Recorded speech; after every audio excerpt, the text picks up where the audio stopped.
Oh my god. Is that his actual face? An Umineko live streamer? That's me looking at my own face.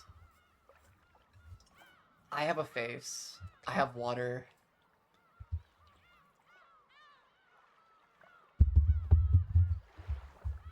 I thought it was time. I haven't done a face cam stream in a long time. Like, probably over a year. Almost a year. I mean, I've only been streaming for a year, but I haven't done it since, like, probably March or May. Or March or April of last year. Which was definitely the time. I have all these old chat messages still here from my stream I did earlier when I was testing this. I don't stream with webcam a lot. My room is really gross and dirty, and like, but I wanted to do it at least one time. First of all, because I've already streamed with my face before, so it's like, fuck it. I mean, Aliana's seen my face. What do I look like? Oh my god, that's freaky. Okay. Where we last left off, I was like really fucking sad because we learned Battler's original sin. And well, I mean, I think I had already, that's what I had already kind of, thought it was, something to that effect. I thought he told that white horse shit to Jessica, and then Jessica told Shannon. I don't know why I was, like, not Occam's razoring about it as hard as I should have been, but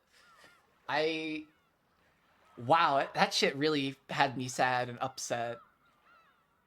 And I guess my big question, and I'm glad that I had somebody in YouTube chat, I forget their name, hold up, I'm gonna always make sure we rep our people who leave comments while I stream on YouTube. That's actually much appreciated. What is their name? Reunion Mana. Yeah, so they give us our big question of what I have, which is like, why did Battler forget about this? We know about the death of his mother, but I want to know about how that affected him, I suppose. And obviously, we still have a lot more to go with, just like Shannon's story. Like, we're only at like the halfway point. There's a lot more to go.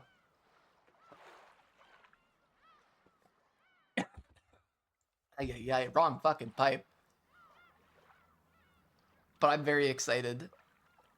And maybe if people like the webcam, I'll do it more. But I wanted to do it like one time at least. I'll probably say that again if somebody like walks in. It's like, whoa, Pier has a face, but yeah. Okay, let's kick ass. Also, I get to reveal that, one, I do a lot of hand gestures when I talk. Like, I do a lot of very, like, obvious and embarrassing hand gestures, so you'll just have to bear with it. And whenever I read some characters, I'll, like, wag my finger. Especially if I'm doing, like, Lambda Delta. Like, I'll do this voice. That's not my actual Lambda Delta voice, obviously, but I needed an example. My page saving is all fucked up. I don't know why I skipped page 4.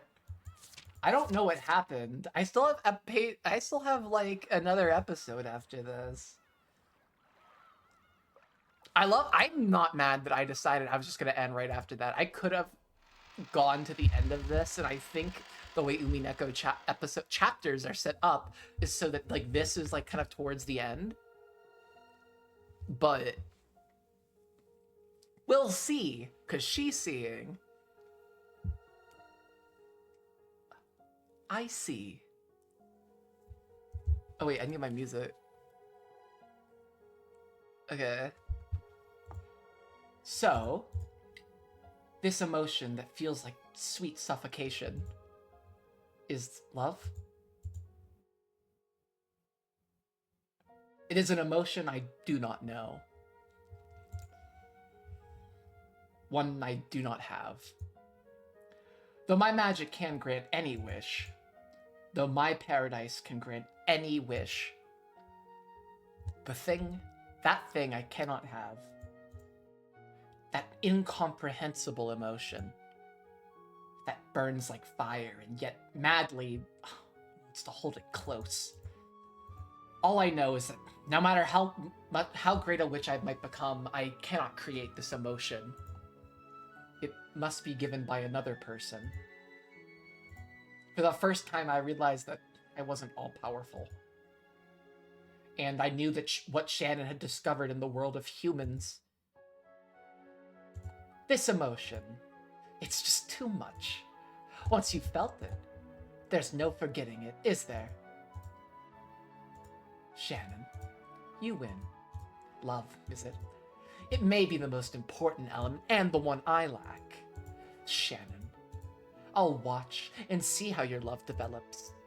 So please, teach me more and more about this new emotion. But she never does, because Battler never comes back. This is all I had to read to finish, but whatever. It was fine. Umineko no Natsu Koro ni Chiru, Nocturne of Truth and Illusions. Yay.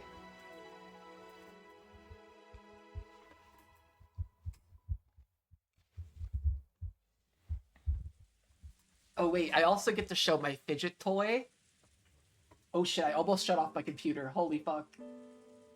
Oh, they're the chapel. I have a fidget toy. It's this little like caterpillar.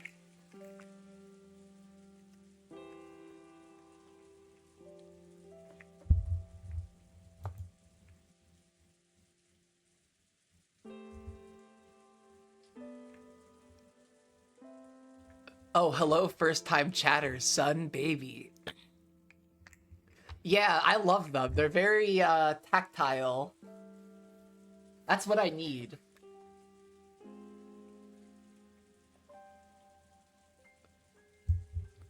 This form is... I'm lending it to you. After all, I hate idiots. Call yourself Claire as a temporary name. Or would you prefer Beato? Huh. Claire Vo Bernardus. You have my gratitude. This way I won't have to expose my pitiful form. Barncastle had given Claire a fake form. It was a temporary form for the person acting the part of Beatrice. A fake to fool those who still hadn't discovered Beatrice's true form.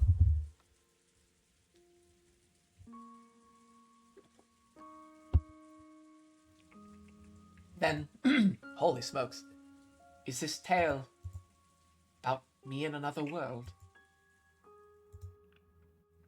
Leon? This is indeed a tale of you in another world, and also my tale. The tale of a world where I live as a witch, not a human. Am I capable of imagining what if? I am capable of imagining what if scenarios for my own life. However, the tale you tell is beyond anything I can imagine.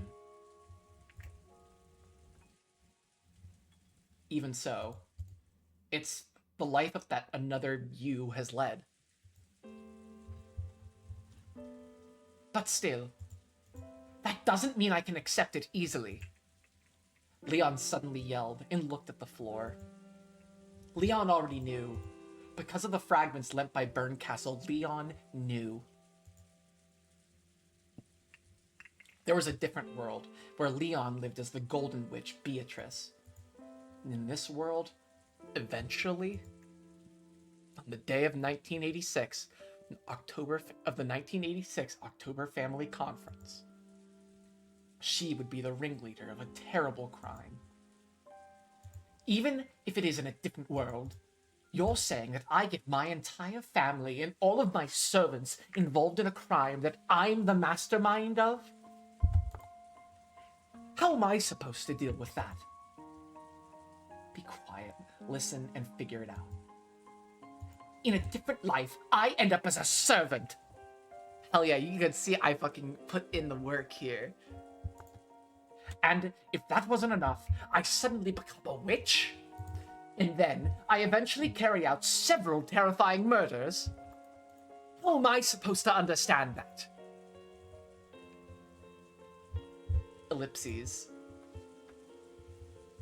Yeah, I see where you're coming from. I doubt anyone can understand. This person here thought that no one would ever understand. That's why you're here.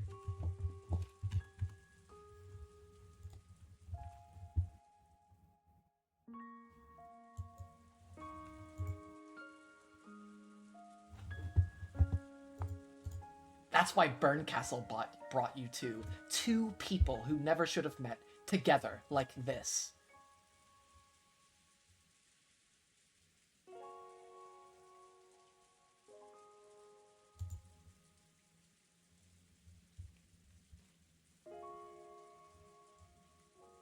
It's not like I had a deep reason for it.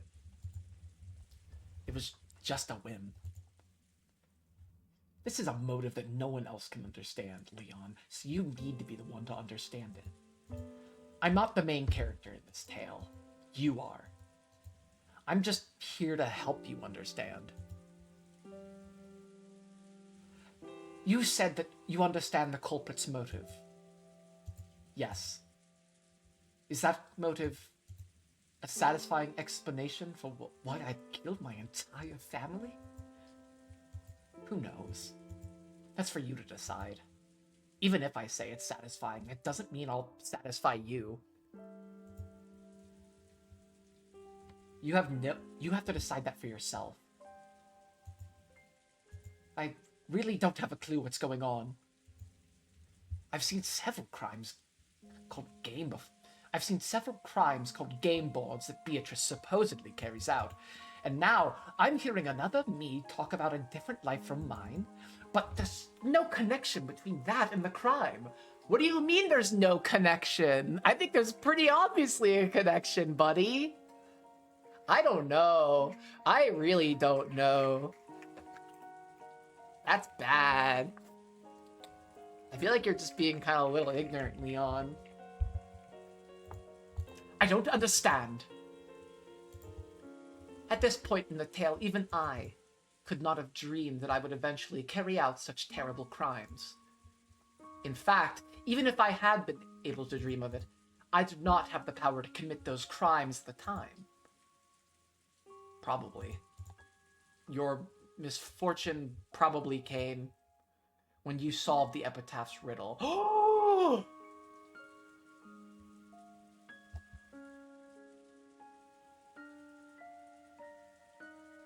Shannon solved the riddle? Hold up. Wait a minute. Huh? You mean that epitaph about the hidden gold, which Grandfather supposedly wrote? There exists a system for gaining different accomplices for each crime. Reasoning can lead us to the possibility that the culprit possessed a vast amount of money. We can also envision another system which involves inviting all to the Golden Land and making all loves bear fruit. That's fucked up! So it wasn't just the motive. You've already seen that far as well. The answer to the final riddle from the fourth game. That's the answer to the final riddle from the fourth game.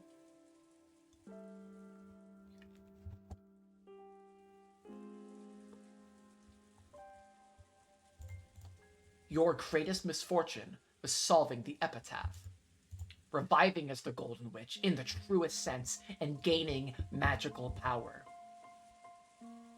So I almost wonder if, like,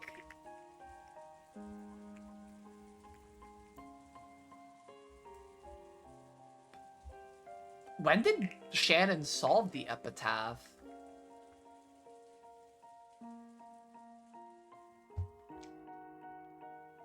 Really, I need a toothpick. Not one of these toothpicks, one of these toothpicks.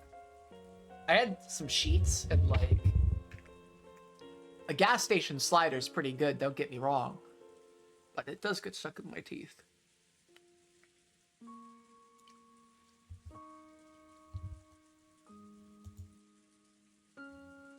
Looking back, was it really misfortune after all? I do not know. However, as long as the fact that Battler-san returns in 1986 remains unchanged, Some sort of tragedy would certainly have occurred. That's right. If Battler had returned a year earlier or later, that incident might not have occurred. There's not going to be a happy ending at Umineko. I'm going to cry. No, some small incident probably would have occurred. And it would surely have been a mysterious, impossible incident, which no one could have explained.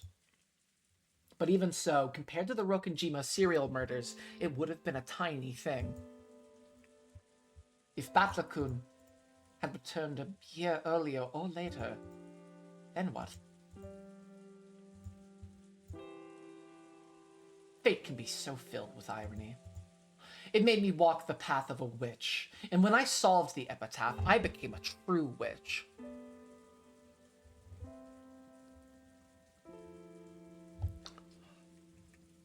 I almost wonder... It's like... Heartbreak is kind of what makes Beatrice to a degree, too. And...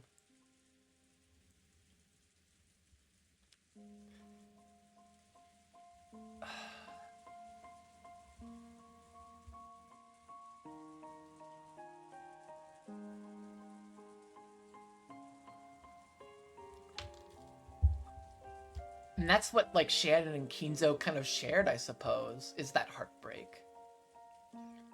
Also, it probably gets extremely worse than that, but we'll see.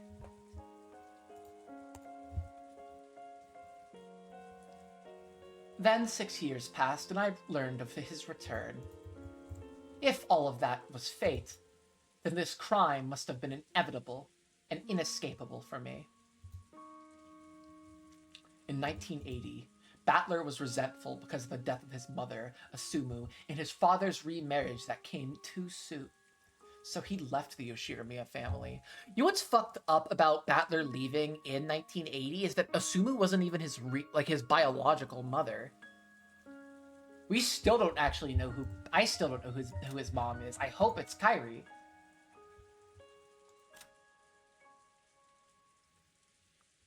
I also had the really fucked up theory that it was Beatrice. That's like the whole other end of it, which I don't... that it's actually the second Beatrice and that they're twins. And that Shannon is just like the fucked up one. That's like the whole other idea I don't want to entertain. Because them being incestuous... this game does not need more incest. I think I'm okay. I think I'm very... I pray that there's no more incest in this game.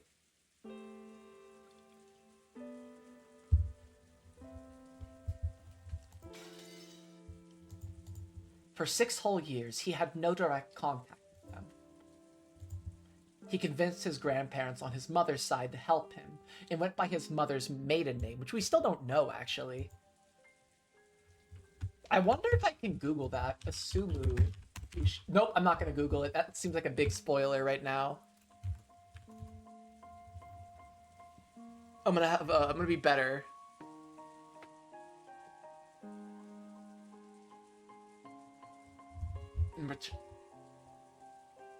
Then, when those grandparents passed away, he finally made up with Rudolph and returned to the Ishiramiya family again in 1986.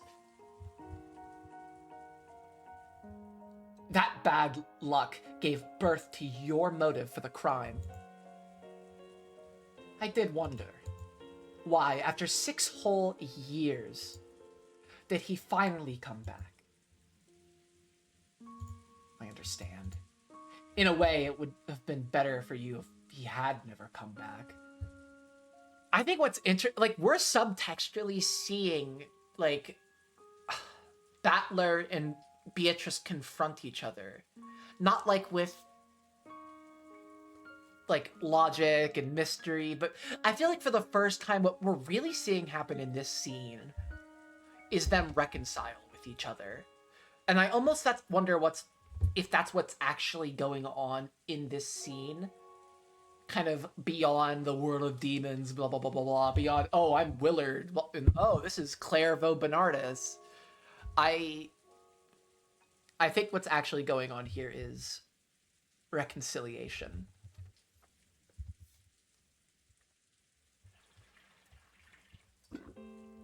Wait, I forgot to show.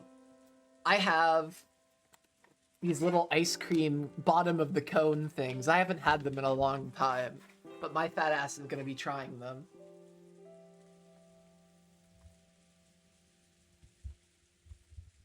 In a way, it would have been better for you if you had never come back.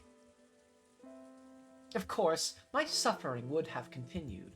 However, I may not have tainted myself with the unforgivable crime of mass murder. How could Batlacun leaving create a motive? You've got it backwards.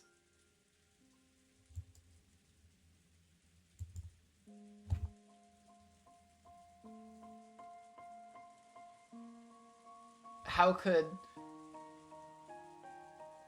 creating a motive make Battler leave? I don't know.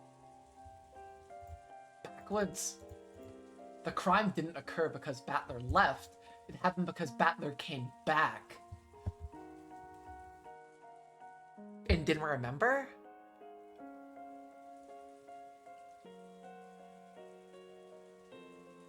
I feel like there's gonna be some crazy ass shit happening, like, very soon. This track is like such a tearjerker, and I feel like they're gonna keep using it to break my little heart in twain. The more I think about it, Ushirimiya Battler was quite a disagreeable man. More than anything else, because he never realized that the outbreak of the crime was his fault. He did remember in the end. However, that was long after you gave up and disappeared.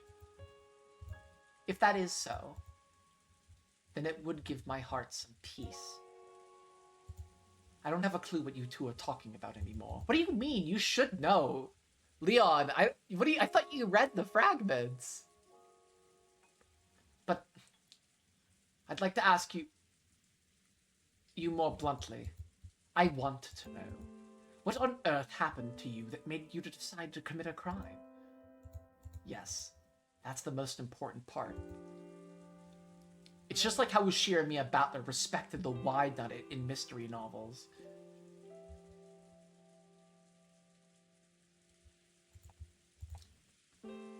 That's where the answer to all the riddles are hidden, both in the game, both in the tale of the Golden Witch and in the game.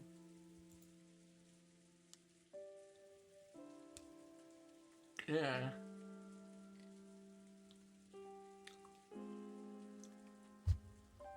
In that case, allow me to continue. 1980. 6 years before I resolved myself to committing the crime. Days of trials.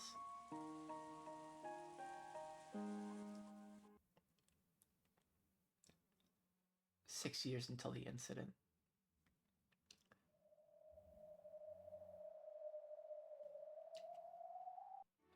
Battler-sama has left the Ushirimiya family? That's what Kraus-sama and Rudolph-sama were saying. What a shock! My glasses are schmutzig. I have no intention of criticizing your way of life or your family situation.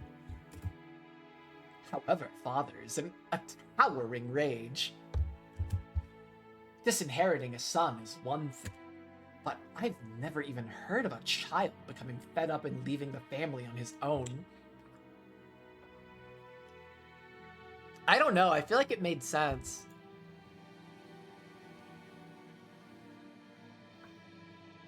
That Battler can be surprisingly stubborn. Sort of like someone else I know. If you are unable to understand Batlacun's feelings, one might question your right to be a father. Ugh, shut the fuck up, Natsui. What do you know about being a fucking parent?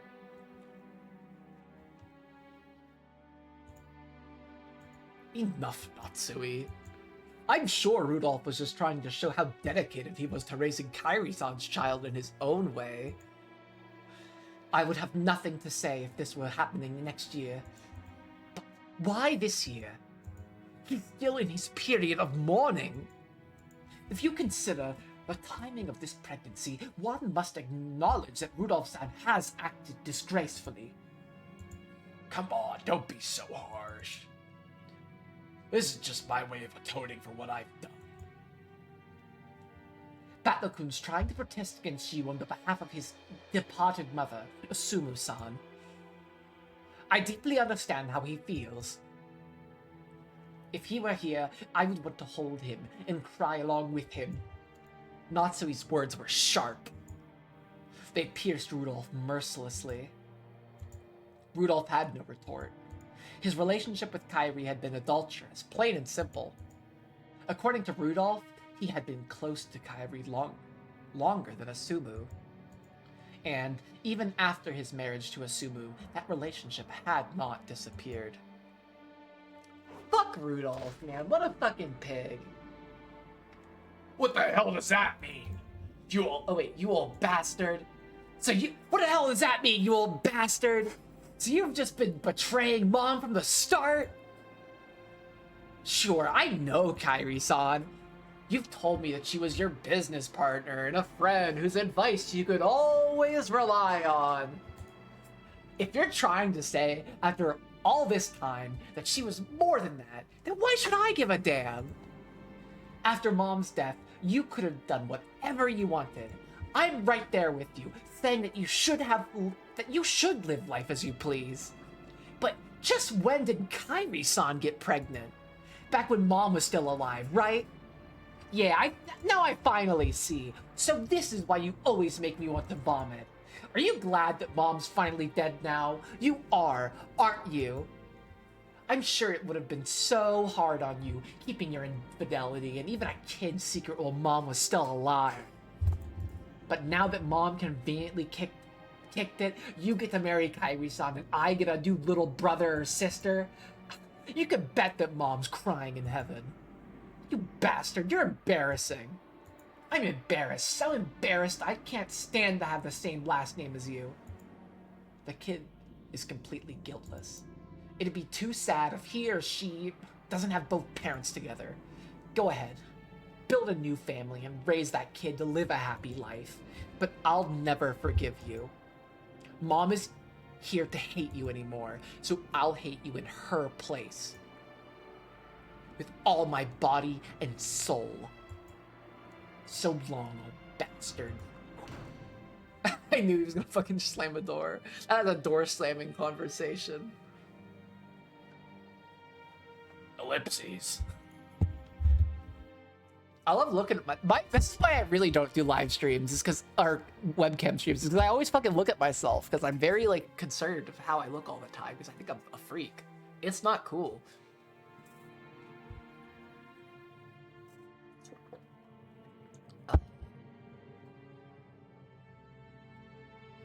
It is enough, Natsumi. Rudolph hasn't lost the affection he feels for Batler-kun. It may take some time, but if he wants to fix their relationship one day, as any father should. If it were some complete stranger, that would be one thing, but this is your own flesh and blood son. It's clearly your responsibility. Go ahead. This is like a rare Natsui W.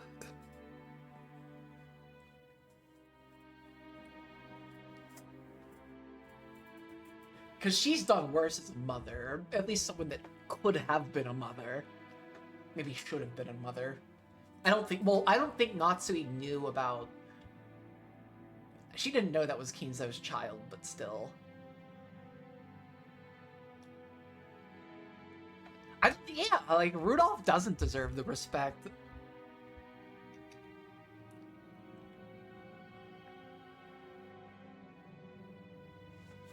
Go ahead.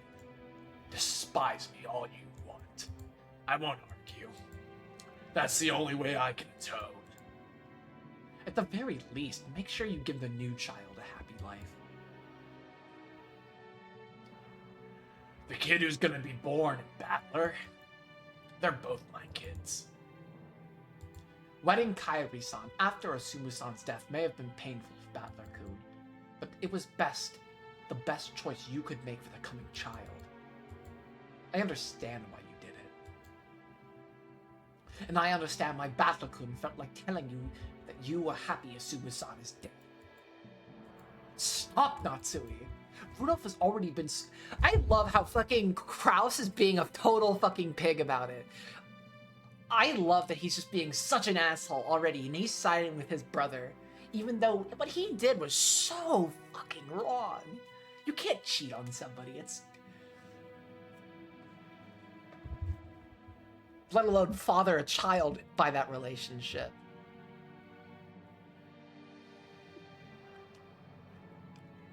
And I think what's so interesting about Rudolph is he's so pathetic. He's not even gonna argue back. He's like, oh, it's just me atoning. Whatever. How about to atone? You be a fucking father to your son.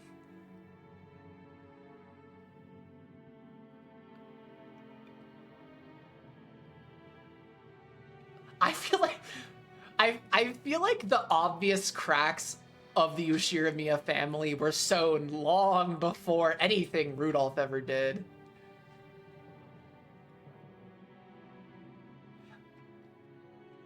But I think you are right. Kraus is trying his own way.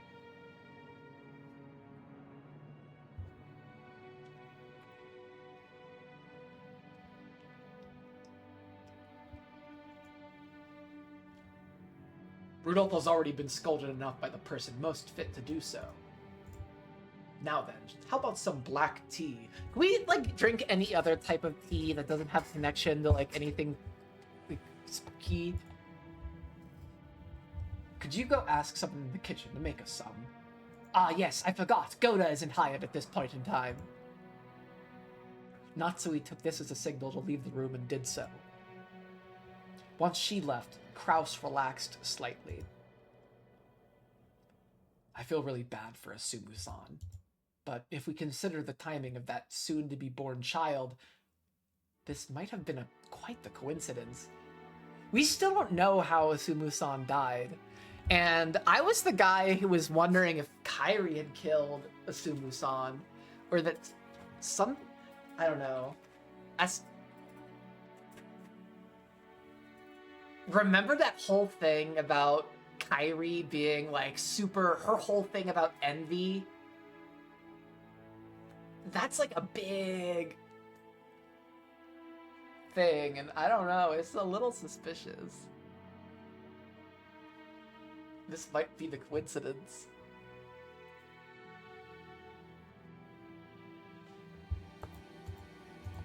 Almost as though Sumu knew that and stepped down from the stage of her own show. Oh!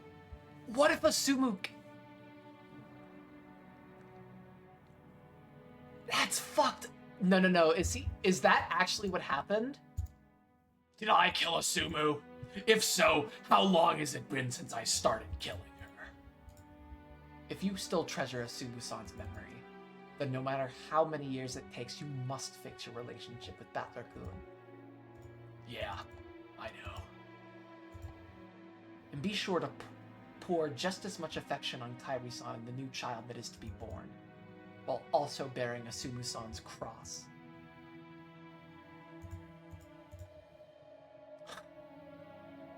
If they have reserved seating in hell, if they do, I'd like to reserve myself a VIP spot.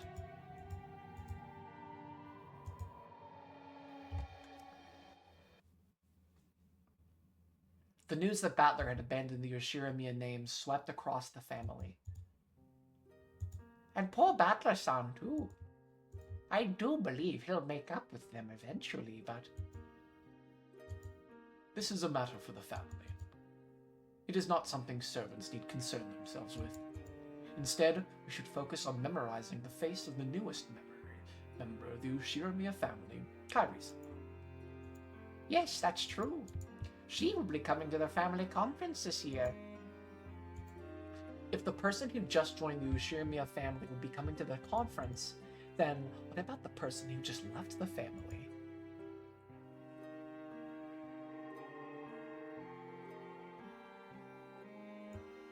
That means Battler isn't coming, right? That seems the most probable outcome. How lonely is the loss of a single noisy man? Though most people felt a bit lonely to see Battler leave the Ushiromiya family, they didn't think any more about it than that. However, what about Shannon? Wasn't Battler supposed to come for her on a white horse? I was surprised at first. I thought that since he had left the family, he might not be coming to this island anymore. If we consider Battler-san's feelings, this is only natural, I guess. I understand painfully well why he wanted to leave his family. But does this really mean he won't come to Rokunjima anymore? What on earth is going on? Will he really never return? When able to ask him this directly, I was forced to live each day fretfully. Battler-san, I understand how you feel, but to say that you'll never return because you've abandoned your family, that's a lie, right?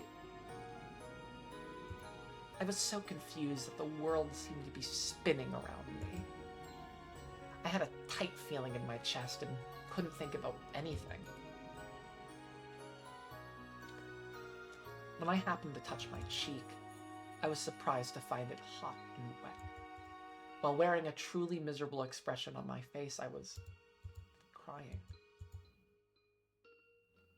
Shannon. Shannon. From far away, I could hear someone calling to me. But it was a very strange sort of distance. Though it felt very far away, the voice also seemed to be coming from right beside me.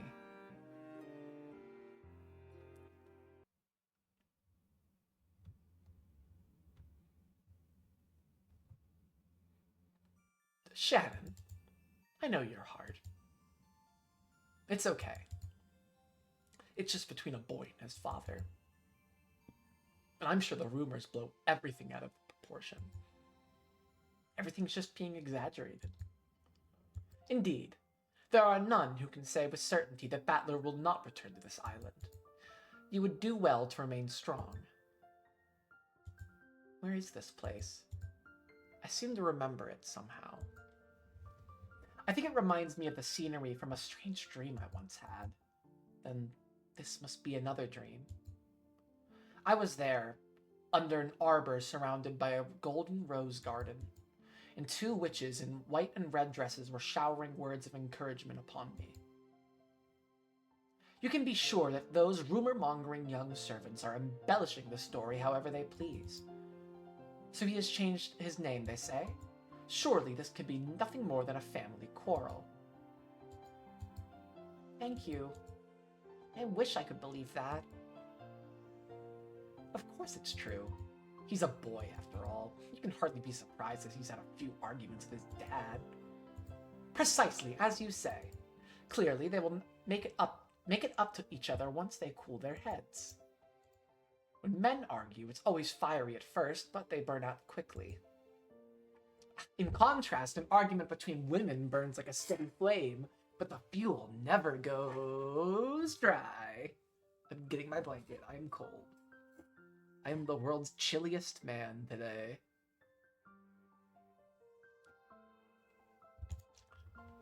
Men's arguments are fierce but short, quick and easy.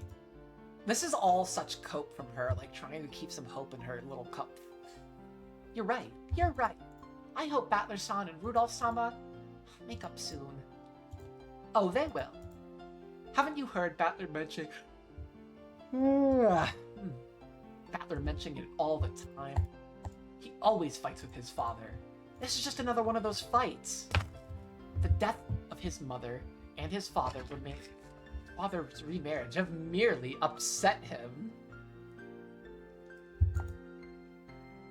It sounds as though he's going to live with his mother's parents, but after he's cooled his head for a few days, he'll come back. Bro, he changed his last name. It's like a kid running away from home. See? Gee. The two witches kept saying that Battler's fight hadn't been anything huge.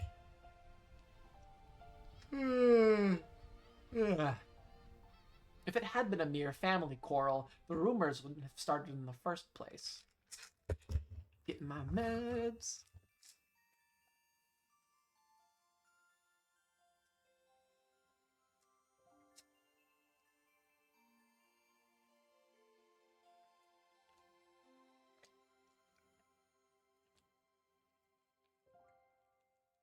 It had been a mere family quarrel. Rumors wouldn't have started in the first place. Bum, bum, bum, bum, bum. Taking an optimistic view here isn't likely to prove useful. No shit. I don't think it is either. Sounds like a pretty big argument. I don't know.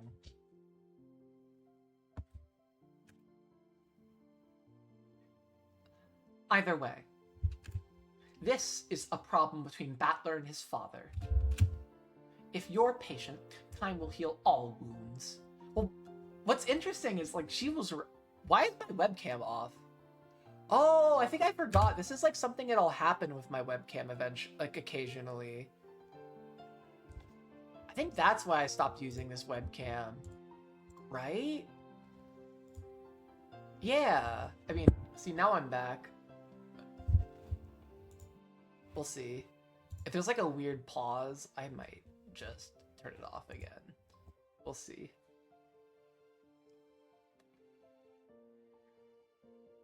There's no point in you feeling bad over it.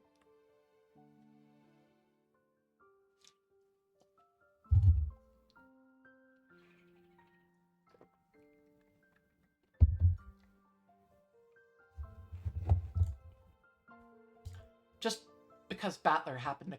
I love how it's been like years and Gap still doesn't have her name.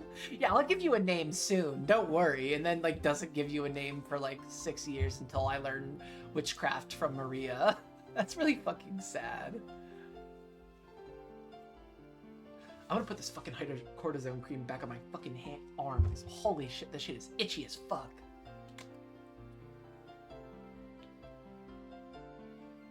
I have the world's worst skin health.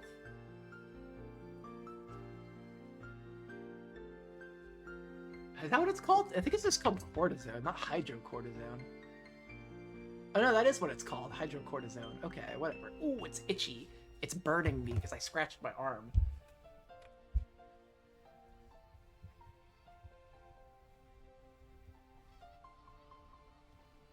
World's most skin health man. All this means is that Rudolph came alone today. True, of course he will be at the next family conference as energetic as ever. By then, Rudolph will probably bring Kyrie here too. Battler may be sulky about it, but I am certain that he will come as well. I miss doing Beatrice's voice, and I miss like doing her voice when she's all like fired up and like ready to talk with Battler. I can't wait to reread Umineko, probably at the end of the year. Maybe soon. Well, probably not sooner. I'm gonna need a huge fucking break from a visual novel experience after this, but...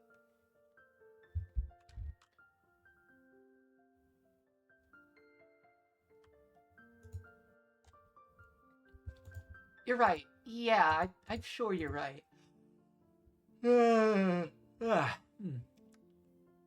How nice would it be if they were right?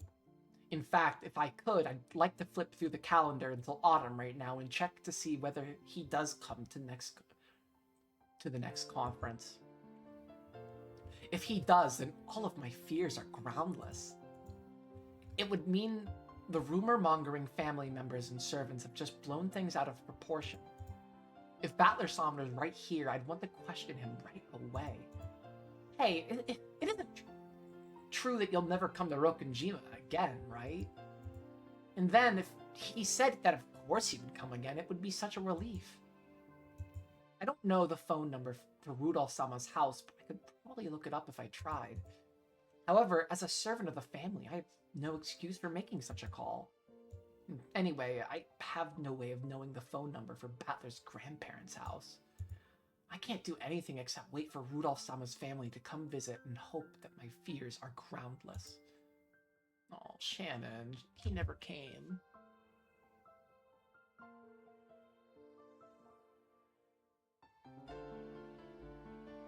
However, will I be able to make it through the day feeling like this? No way. I doubt I'll sleep with a wink tonight.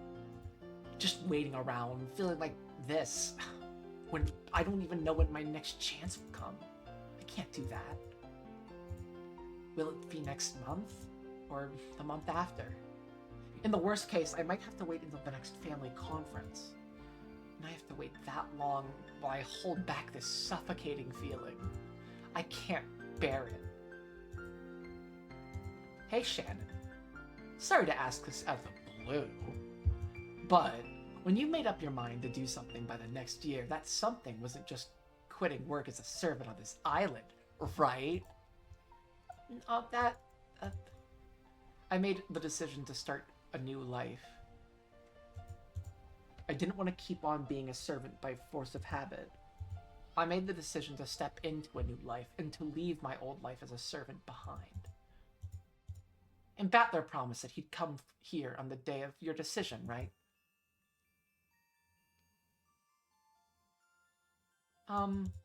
Yes.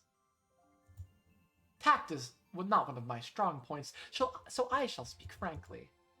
You made the decision and resolved yourself to starting a new life with Battler, correct? A new life with Battler's son. You are afraid that Battler will not come for you on the day of your decision. However, there is more to that day of decision than just Battler coming to see you. It's also the day for you to show that you've determined to spend the rest of your life with him. Shannon, if you have to choose between yourself, Battler, and killing everyone else, I think I know what your decision's gonna be, Shannon. Yeah, look, my webcam's glitching. This is why I stopped using webcam. Oh, okay. Yeah, this is probably gonna be like the only time I do a webcam stream for Umineko. Totally, because I just knocked it out again. Oh yeah, we are like definitely never webcam streaming again. This is the only time I'm ever gonna do it. Yep, only time ever webcam streaming. With this webcam.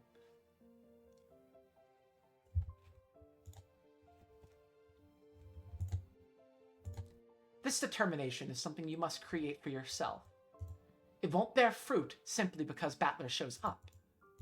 Shannon, do you now have the determination to spend the rest of your life with him?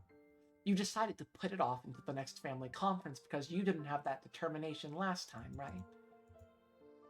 What does it mean to live life with Battler? Have you ever thought seriously about it in detail?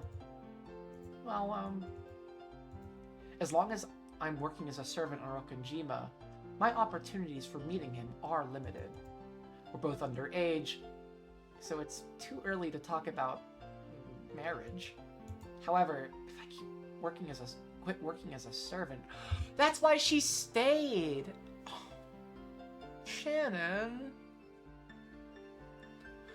So what if this whole love duel, the end of episode 6, is all about Shannon proving that she's ready? Not Beatrice, not Canon, but Shannon. I don't know. I really want Umineko to have a happy ending where... But it's not. It's not. Beatrice will be... Well, Shannon will be dead, I presume. And it will break my little heart.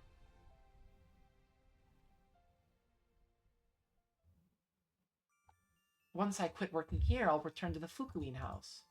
I have my wages from serving the family, so I should have more than enough to travel to Battler-san's house to play. And when I graduate from school, I can rent an apartment near Battler-san's house. Then, well, I can work while going to school. That life would be a lot more difficult than I first thought. However, I'd be able to see Battler-san much, much more often. If not every day, then every week.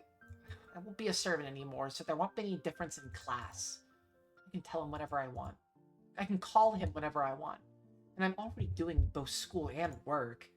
Thanks to my experience here, I know more than enough to do simple housework. Doesn't that life sound like a fun life?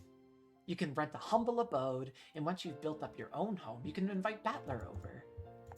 And then, the time you spend together, the world the two of you make will begin. Doesn't that sound wonderful?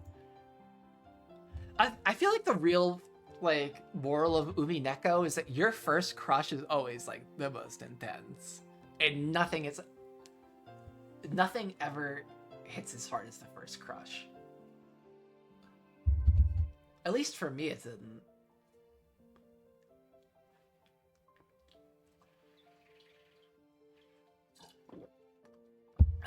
Drink to that. Yeah, yes, it does sound a bit wonderful. This was the first time I had ever imagined that future clearly. My love for him and my honest desire to live my life with him. Earlier, I was able to consider both of these deeply.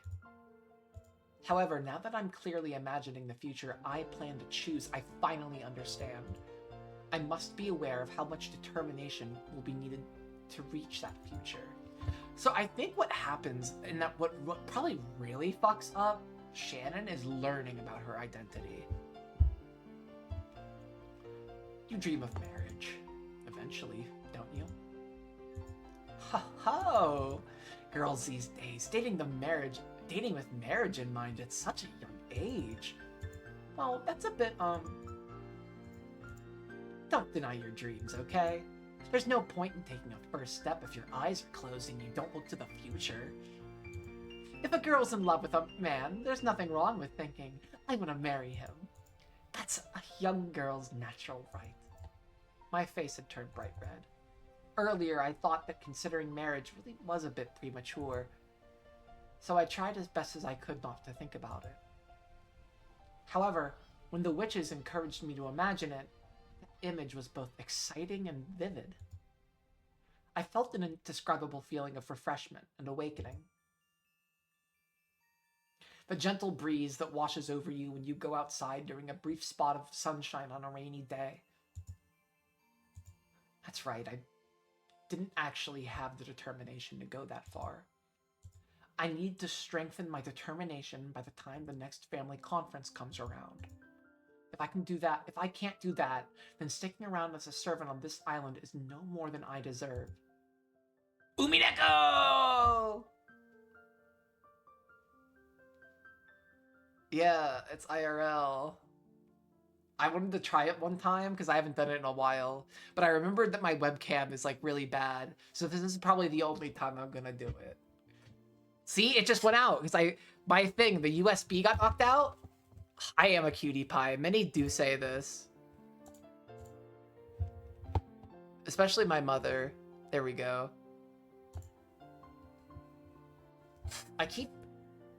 This is not a real flag. It is a flag of anarchism with like the IWA symbol on it, the International Workingmen's Association. It's not a real flag that was flown historically.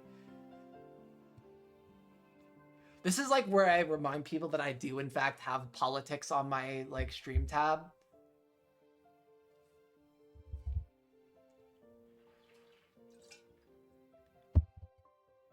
It's a whole deal.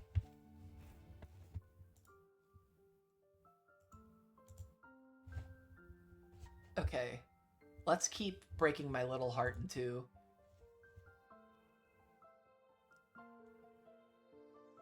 I know, right? I've had these ones for a while. I need new ones. At the same time, this is also a trial. True. A trial to overcome. A trial? Why is that? Cool. This is like the break my heart track. Battler promised that he would come for you at the next family conference, did he not? He'd said he'd come on a white horse, right? Yes. You're thinking that Battler will not come anymore. In other words, You have no faith in Battler's promise. That's why this is a trial.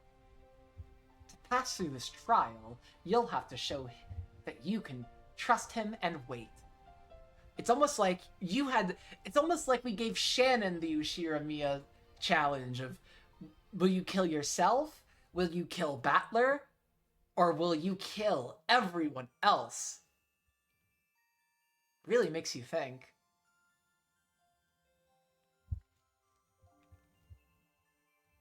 You have to show him that you can trust him. Wait. A trial. I hadn't thought of it that way. Since he promised to come for me in a year, then I need to believe that he'll come for me in a year. Yeah, that's kind of what I was talking about earlier. It's almost like she's almost reconciling with her own identity, you know? And reconciliation, I think, is a big theme in a lot of these dialogues, or just like forgiving.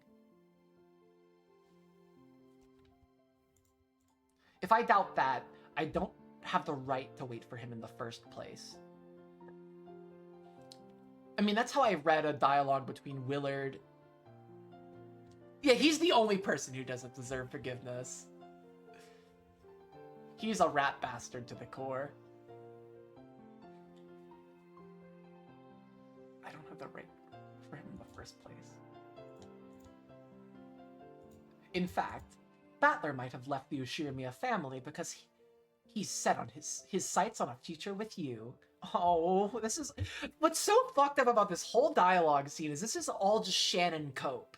This is all just like liquid cope injected straight into her veins. But I know this feeling too. I know this feeling so deeply. Yearning. Oh.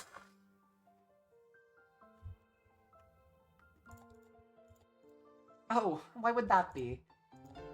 If he knows it, you will live together and eventually exchange marriage vows, having the name Ushiramiya would cause problems, since Shannon is a servant of the Ushiramiya family. Ah, I see. He realizes that there'll be all kinds of trouble if he decides to marry a servant girl, so he's abandoned the Ushiramiya name beforehand. No, Shannon! Please, you're just ruminating. Stop. What do you think, Shannon? That way, everything makes sense. Battler has abandoned the Ushiramiya name for your sake. This sudden argument with Rudolph was just an excuse. What a splendid reasoning. Nice going, Riche. Ah, oh, ha ha ha ha ha ha. What do you say, Shannon? There's no reason to feel down. On the contrary, it's as though Battler has shown his determination first.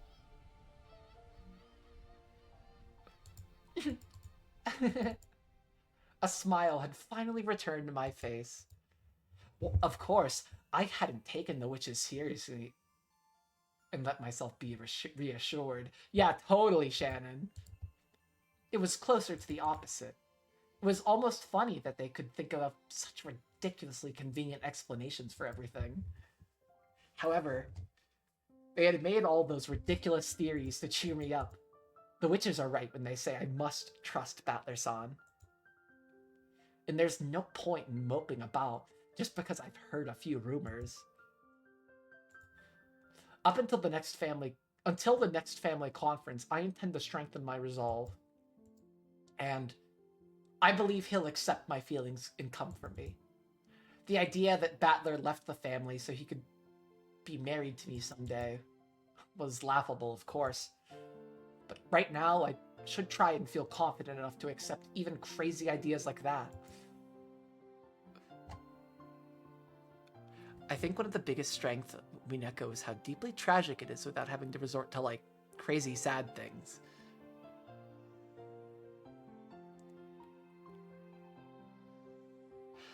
Like, all of us have had an experience like this, I think.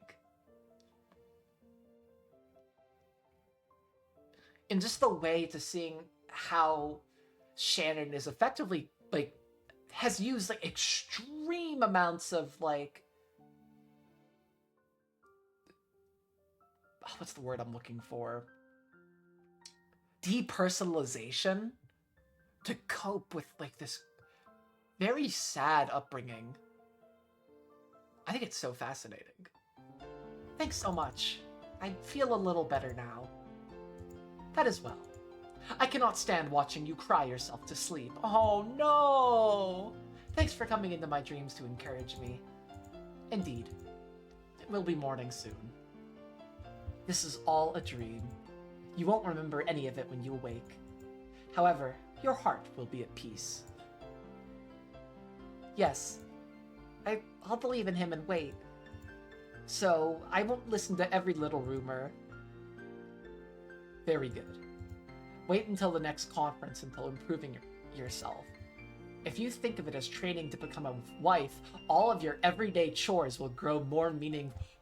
You know what? That's so fucking funny, because what that means is basically all that shit she was up to with George was just practice for fucking Battler. She never even fucking kissed George. That poor fucking chump. This poor guy. I feel so bad. God, Ava really just totally raised a total wet doodle of a son. I'm not even surprised, really. Helicopter parents are terrible.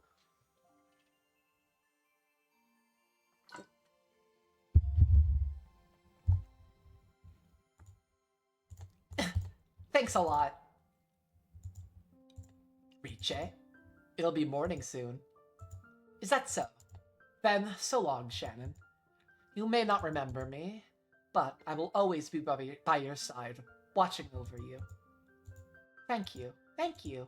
Yes, thank you.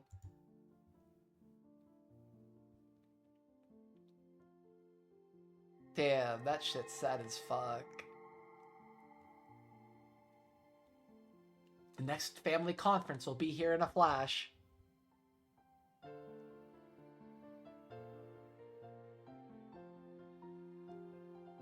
There's an art book of Umineko with little character descriptions with likes and dislikes, and canons are Jessica, gardening, reading, tea. She does not mention George.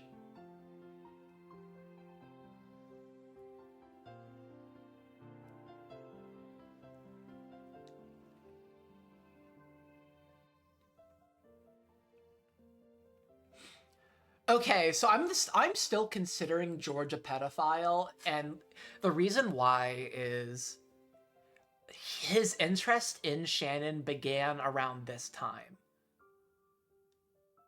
When she was still around a year-ish older than Battler. I mean, I still have a theory that maybe Battler is his twin. That's like a fucked up theory of mine that I currently have, is that Battler is Shannon's twin. We'll see. I still really don't know who Battler's mom is, and it's really fucking with me. To be honest, I don't even think they've said that Rudolph is his dad in The Red Truth. And that would be really, really fucking upset if Battler and Shannon are siblings.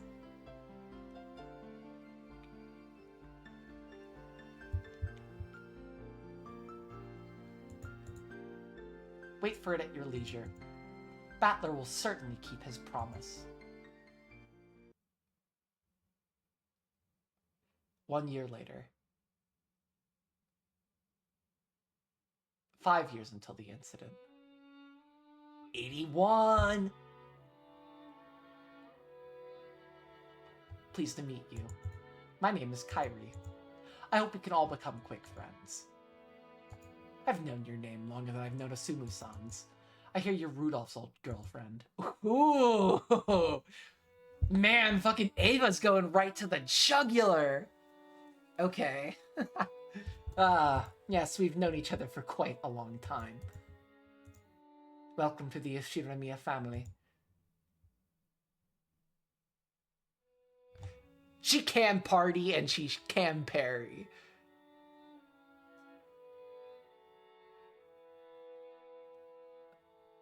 I hope you find it easy to grow comfortable here. Yes. I'd like to grow comfortable quickly so that I can support my husband. But look at how cute that little girl is. What's her name? Oh, this is Angie-chan. What a cute name. So you two couldn't make up after all? I thought this would be the perfect chance to bring him back, but he's as stubborn as Dad. Will Battler-kun ever come back? I'll miss him. Nothing wrong with a man having enough backbone to find his own way in the world. I'm sure he'll have made it big by the time he comes back. You think so? Right now, Battler-kun's home isn't home for him. The place he comes home to is somewhere else now. Enough. This concerns Rudolph's family only. Oh gosh, okay.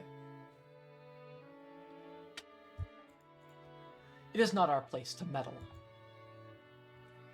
Thank you, Kraus Nissan. This is an issue for our family alone. However, I intend to do all I can to see that Battler-kun and Rudolph-san can live together again someday. Occasional Kraus W? Maybe like once in a fucking blue moon, the clock is always right twice a day W.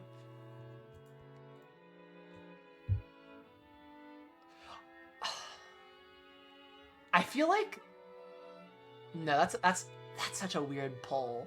But I feel like Kraus would wear one of those, like, fucking, like, kids' toy, like, cereal box watches. Like, I feel like he would wear one of those.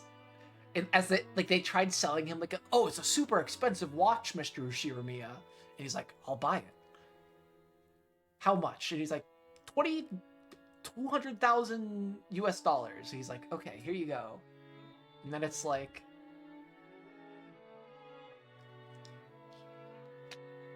the guy at the cup. Guy at the cup? What do you mean, guy with the cup?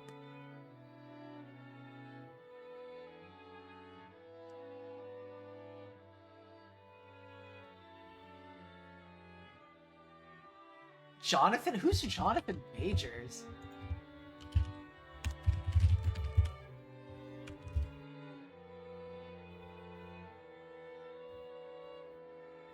Oh, Creed? He's in Creed. Oh, he was in Lovecraft Country. I read that book.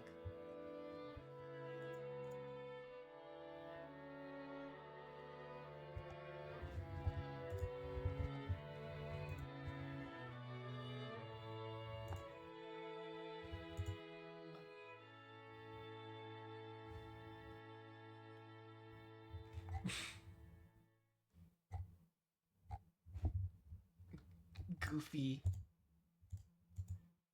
Yep. Wait. However, I intended to... Oh, I can't blah, blah, blah, blah. After all, he's Angie's one and only big brother. Yep. When that kid gets stuck on something, anything you say to him will have the opposite effect.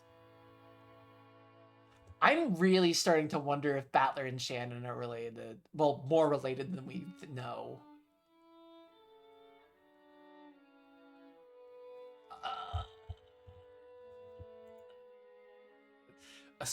Asuma's father has a bit of a short temper. Looks like he's adding fuel to the fire. It'll be okay. I'm sure he'll understand your feelings before too long. Wait! What if... Oh, no. That wouldn't make sense. Why would they do that? I'm not over who Battler's parents are, but I almost think it has to be Beatrice and Kinzo.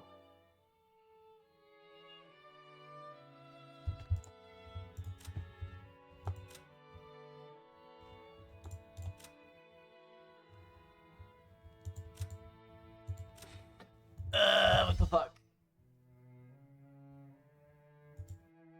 Even if he doesn't come back. Wait, we can't do anything except cheer you on. Even if he doesn't come back, we're all praying that the two of you will make up quickly.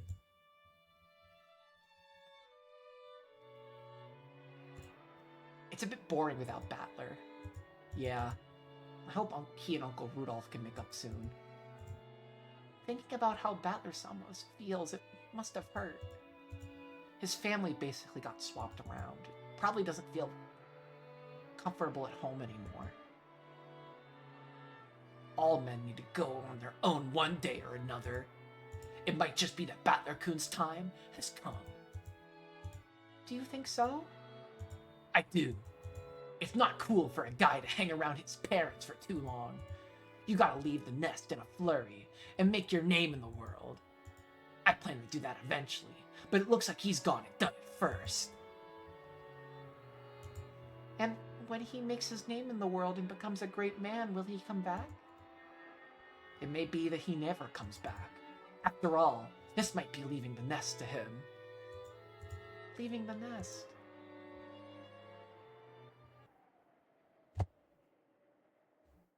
Ugh, fucking George.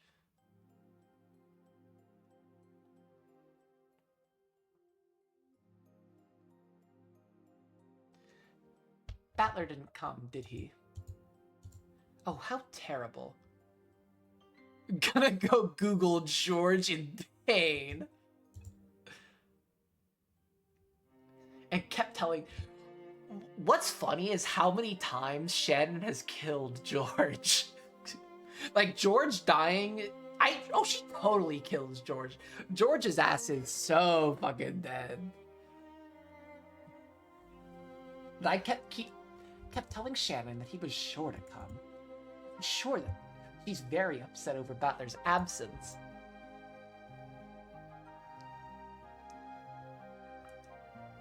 And it's all because I got her hopes up. She's been looking forward to this day. It pains me to think of how she must feel. Thanks, you two. I'm okay. I have been reunited with the witches once again in that dream world.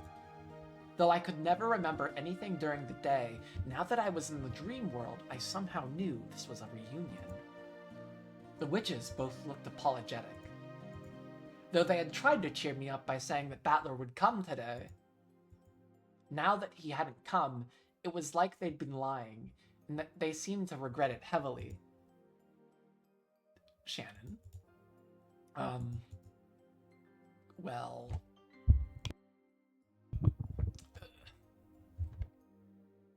Okay. Thanks for your concern. I'd be lying if I said I wasn't sad, but be okay. Are you sure? Really sure? That would be splendid, but... Clearly Battler's fight was so over the top that he couldn't bring himself to back down so soon. Men are so stubborn. Yes, that is true. He tried to act, though, tough before running away, so his stubbornness is preventing him from taking back what he said so easily. He'll probably regret not coming today. Yes, that must be it. Oh, but he's not coming back, Girly Pop. For some reason, they seemed nearly desperate in their attempts to encourage me. It was almost funny to watch. I couldn't help but giggle. Thanks a lot, both of you. After all, you're the ones who told me in the first place that this is a test, a trial to overcome. The truth was, I couldn't fool myself so easily. When will he come back? When will he come for me? When isn't the question. Will he come for me ever? If I start moping right now, the uncertainty and sadness will probably tear me apart. But they've taught me. This is a trial, to see whether I can really believe in him or not. The very fact that I feel uncertain and anxious is a betrayal of my resolve.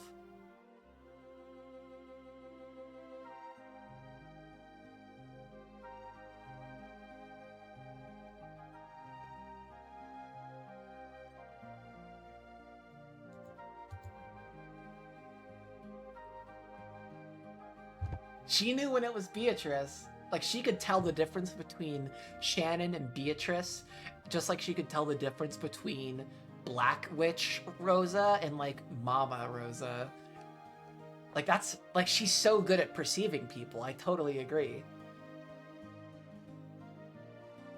Like she could probably see like that fragmentation in Shannon's identity.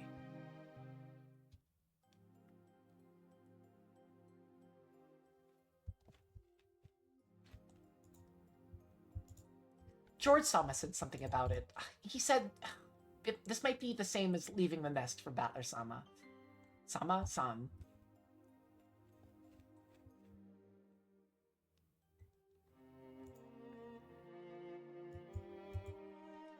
That's right.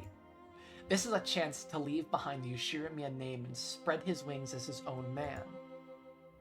If you really think about it, we're still very young. Even if we want to be tied together, we're still lacking many years of social experience and trust. If Battler-san is really and truly taking this seriously, then it's too soon for him to come for me now. Oh, Shannon. Well done. Yes, that's the right attitude. You've done well to reach this understanding. I haven't reached anything. However, I decided to think of it that way for now. This is a trial, to see whether I trust Battler-san or not.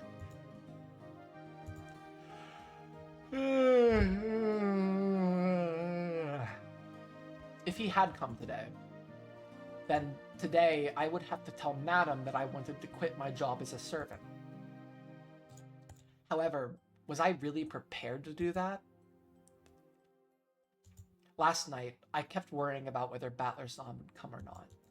Thanks to that, not only did I not have the resolve to quit my job, I hadn't even started on the paperwork to do so.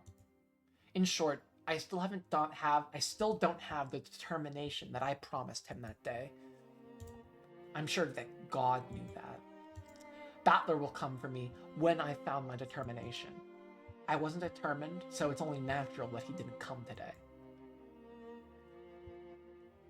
Ellipses. Yeah, it all makes sense now. So, I'm sure Battler-san didn't come today because I wasn't determined enough.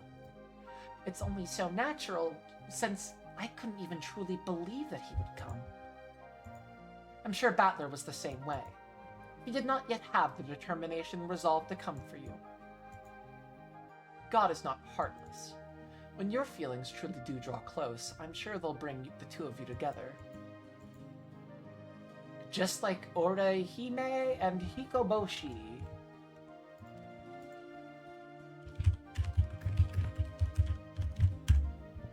Oh. I think I've seen this one before. It's like a star thing, okay. Vega and Altair, okay. But it's like a festival originating from the Chinese Chitsu festival. Cool.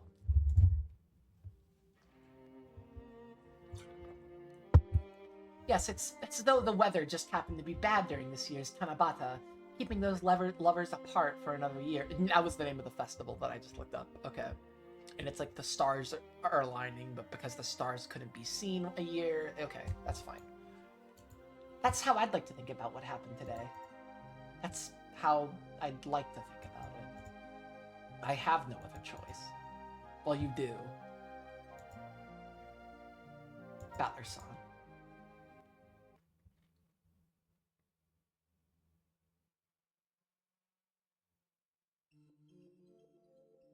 But Battler-kun didn't come back for 6 years.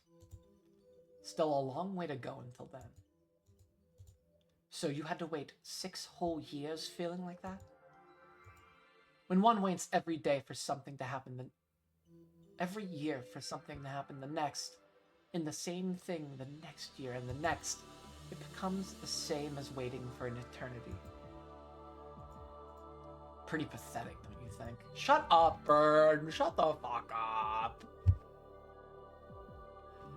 After all, this promise you thought of you made with Battler-san seems to be something he knew nothing about, right?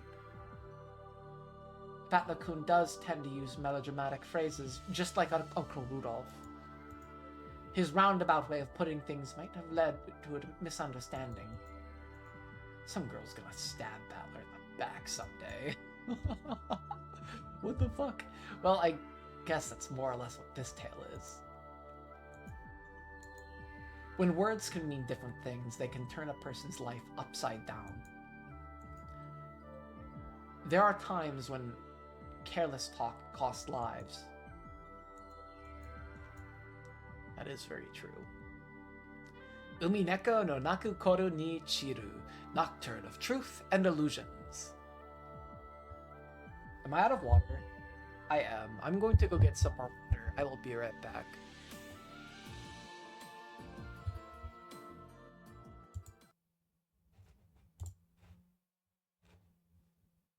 Spirit of love. Root of love. Oh wait, my mic is still on. I thought this shit was off.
We are actually back.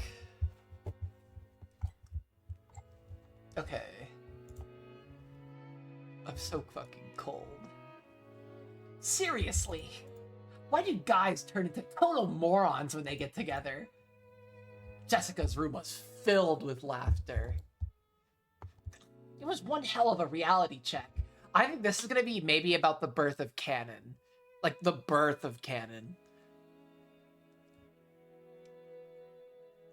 Which is another, like, big question that's still kind of in my cup. I thought this guy was a bit cool, a bit adult-like. And then I see him with some other guys in our class talking dirty stuff with this creepy laugh. It's true that boys always act like little kids when they're together. Well, it's not like girls are any different. The fun chat between girls continued without end. Tonight, Kraus and Natsui were out late on a meeting on Nijima. Most of the time, Natsui was always watching, so Jessica would always make sure to be curt with the young servants. But when Natsui wasn't around, Jessica never did that. I'm sorry, Jessica. I was so mean to you. I really didn't trust you at all, Jessica. My hatred towards you was really unfair. And I only didn't like Jessica. I only distrusted you, Jessica, because I thought Shannon was too too innocent, but oh how wrong I was. I thought her whole thing was just like, yeah, I'm getting manipulated. It's not a really big cat. I'm allergic to cats, actually. It's just a blanket, because I'm a blankie boy and I'm cold as fuck. I have no shame.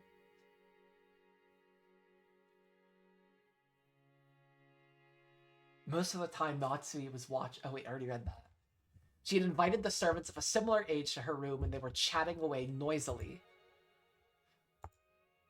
At that age, everyone wants to know about love. Ugh, don't they? Thanks to the rigid and constricting way Jessica had been brought up, she enjoyed talking about it all the more. Oh, and this is why Shannon creates canon? Is because she feels bad that Jessica kind of can't experience that, or even that she can't experience that herself. Ooh, that's really fucked up and sad. But you're pretty incredible, milady, and you're that age. Aren't there any boys you're interested in? Well, I'd like to fall in love, but there aren't any good ones around. I think you should be a bit more proactive about it. You can act all relaxed now, but that's not gonna last long, okay? Once your friend starts going out with someone, it'll turn your world upside down. There's no way that'll happen. None of my friends are traitors, I think. No.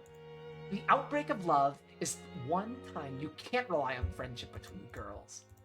If you met someone you liked, you'd betray your friends and go out with the guy without a second thought, wouldn't you?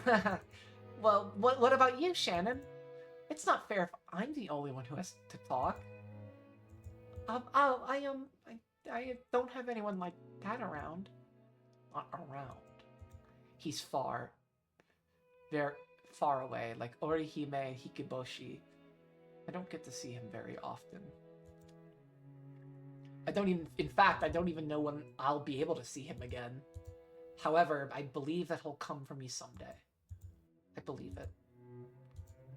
Don't you betray me, okay, Shannon? If we get boyfriends, we'll get them together. You got that? Right? Right? We promise, right? Well, you might not believe it, but it's not at all rare for girls just like Chan to get a head start. Ha ha ha. Shannon, confess. You aren't going out with anyone, are you? You aren't, right? I'm not. Really? Really? Really? We'll get boyfriends together, okay? No matter what happens, okay? Anyone who lies has to eat porcupine fish. Yes, I promise. Now there's the face of a liar. I'm willing to bet Shannon-chan beats everyone else in this room. I can tell. It's always the quiet ones that go first. Shannon, how could you? Confess, confess! Oh, what if she's like, I like, George. And that's how it gets started. Because she's like, just like trying to invent another man that isn't Battler for her to like. And it's like, George. And then Jessica's like, oh, I bet you like George, huh? And then she kind of feels like she has to play into it a little bit because she already told Jessica. Oh, we'll see how it happened. Pickles. Ha ha ha ha ha. And so, another Sunday afternoon passed by.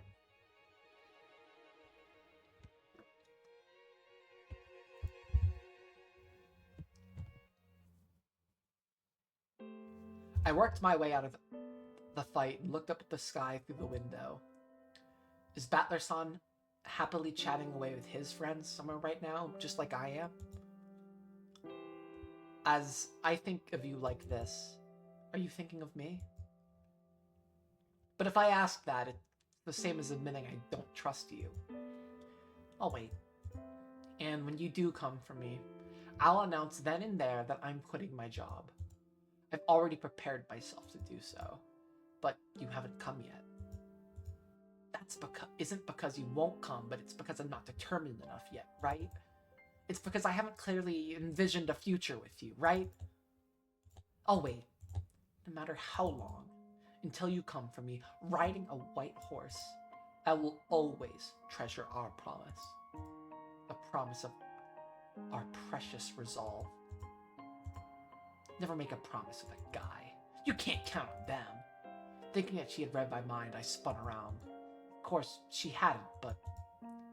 Well, for stuff like that, I think guys and girls have different ideas of what's important. No, it's not it. You've got it all wrong. On the whole, girls tend to be dreamers, and guys just do stuff without thinking. I guess understanding between the sexes is pretty much impossible after all. At least, I think it's pretty hard. Girls often have the bad habit of thinking, oh, I gotta fix this. It's a very comfy blanket. I got it, I think I already said this, but I got it for Christmas. And I really do like it. It's very soft. I need soft things in my very odd life. Blech.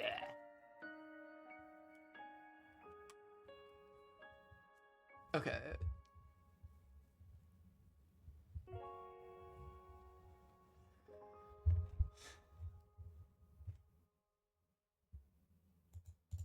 They search, at least I think it's pretty hard. Girls often have the bad habit of thinking they know exactly what the guy is thinking right away. They search for hidden meanings behind words that guys say for no reason in particular, and just get the wrong idea. Yeah, I've known girls like that. Those girls who hear something that anyone else could tell them was trivial, but think it means the guy is totally into them. I think that's what anybody does. I don't think it's like a girl thing. I've done it before. Fuck me. Yeah, I see it all the time. It's a bit sad when a girl gets the wrong idea for no reason. Ha ha ha ha. The pair of them laugh together. When a girl gets the wrong idea, could that be me? No, it can't be. After all, Battler-san clearly made a promise. He'd said he'd come for me, riding on a white horse. I mustn't doubt.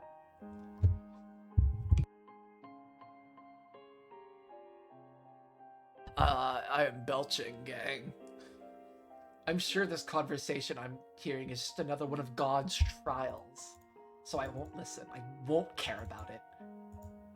If there's one thing I'd never want to be, it's one of those poor girls who thinks a guy's heart's linked to hers for no reason.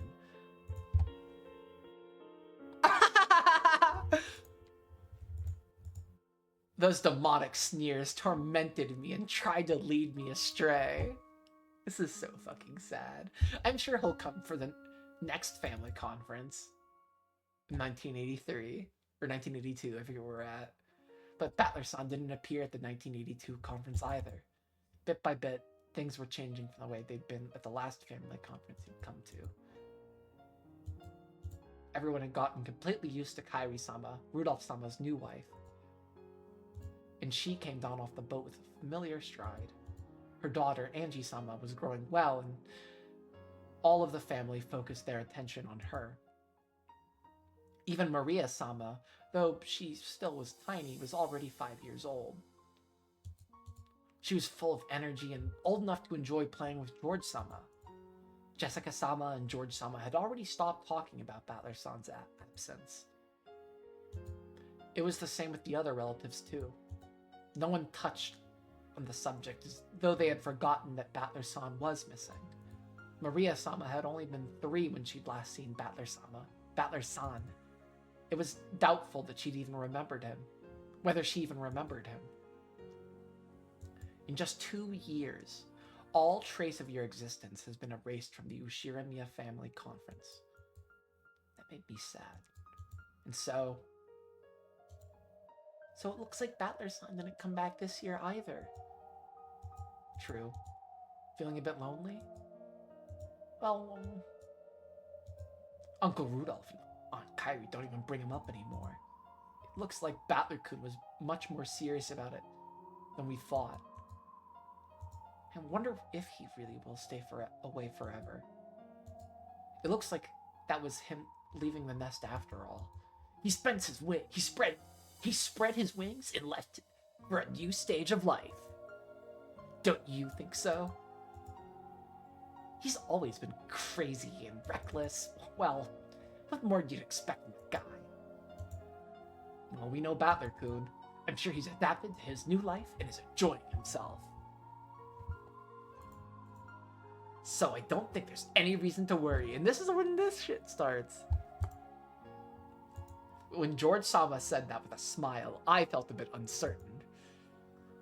What does he mean by, there's no reason to worry, I'm sure he's enjoying himself? This is Battler we're talking about, so you can bet he's forgotten all about us and is having a great time. Yeah, I'll bet he is. And I think that's for the best. Thinking for himself, his family, and his late mother, Battler-kun decided on his own to find a new life. So, I hope he lives that new life to the fullest. If he forgets about the Ushirimiya family, that's just perfect. What the fuck are you people saying? This is like really fucked up and wrong, gang. We're not gonna lie. This is like so fucked.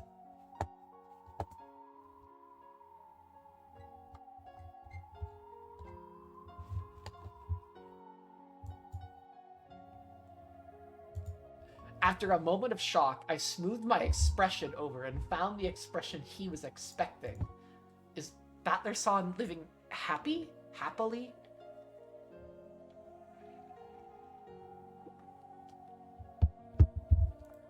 Having forgotten about the family, about me, about our promise? It can't be true, it just can't be. Battler-san must be looking forward to that day of decision just like me. I'm not mistaken about that. He promised me. He said he'd come riding on a white horse. I never asked him to say that. He said he'd come for me on the day I resolved myself to live life for his sake. He made that promise himself. He said he'd come for me on the day I resolved myself to live for life. For 2 years, I've believed that. I've done all I could to make it through God's trials and the whisperings of demons that tried to throw me from my path. And yet, the things both George-sama and Jessica-sama are saying are so cruel. Battler-san has forgotten all about us and started a new life? Why are they telling such lies? This is so fucking sad, gang.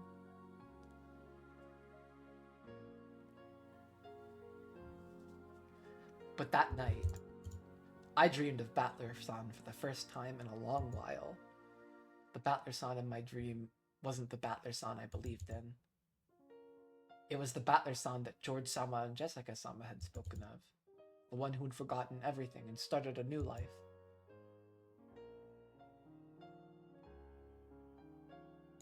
Morning. I woke up with a tear-stained face. The face I saw in the mirror. Cried and told me it couldn't wait any longer. If I've managed to wait for this long, why can't I wait any longer? This is a trial. So we must believe in him and wait. But the me in the mirror spoke. It was sharper than a fragment of glass. I talk about this promise with him, but did we ever really make such a promise? Wasn't Jessica-sama talking about it? That some girls are dreamers who get the wrong idea. And wasn't George-sama talking about it too?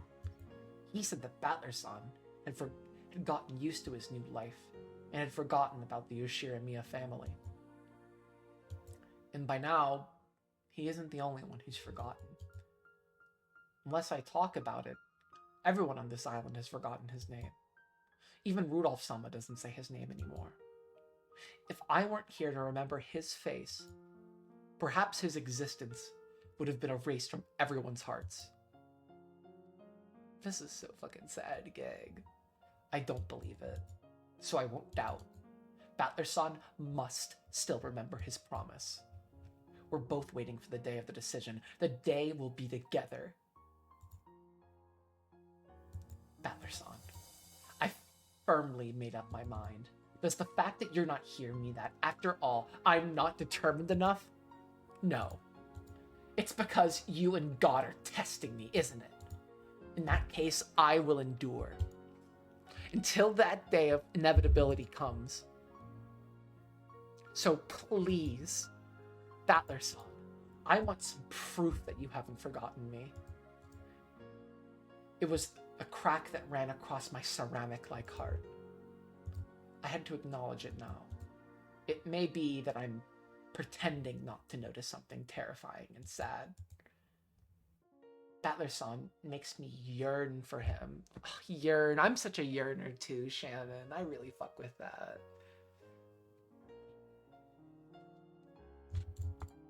Battler-san makes me sad. Battler-san makes it hurt. Battler-san, do you still remember me now?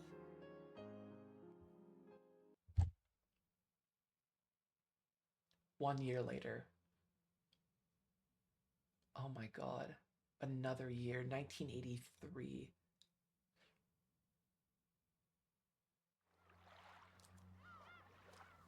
Okay. Let's keep breaking my little heart in twain. And then came the third family conference since Battler left.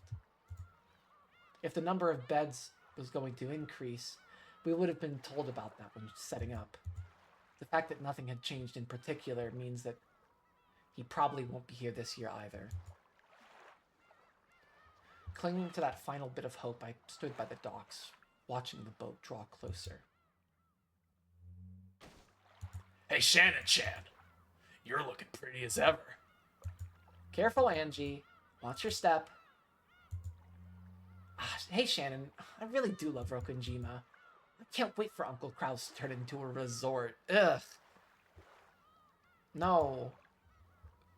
There's no need for that. It'd be such a waste. You got a point there.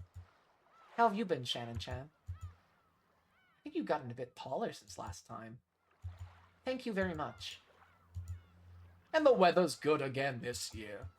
It's so great having every single member of the family together, all nice and cheerful. Please, allow me to guide you to the mansion. So after all, Battler-san has been so thoroughly forgotten that he might not have existed in the first place. Oh, and she's the only one who still acknowledges him. Like Beatrice. That's interesting. That's very interesting.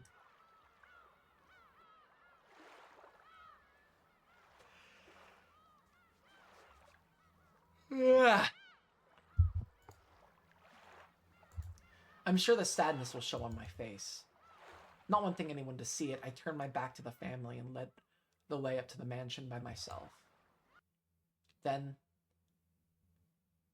suddenly, someone mentioned Battler-san's name, and I jumped.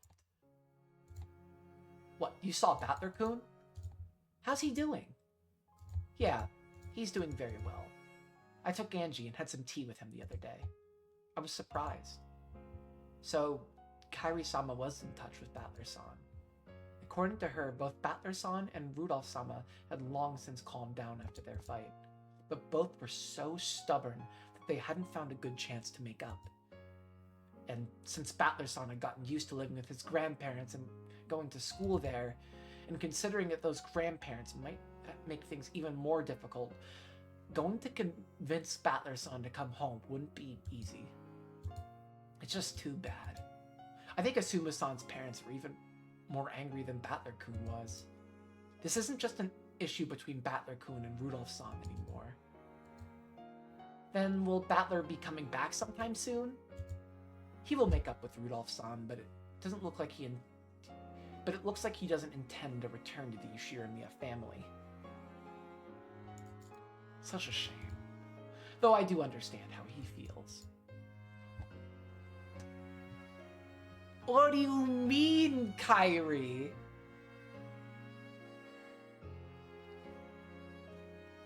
I really need to learn more about Asumu and like how she died.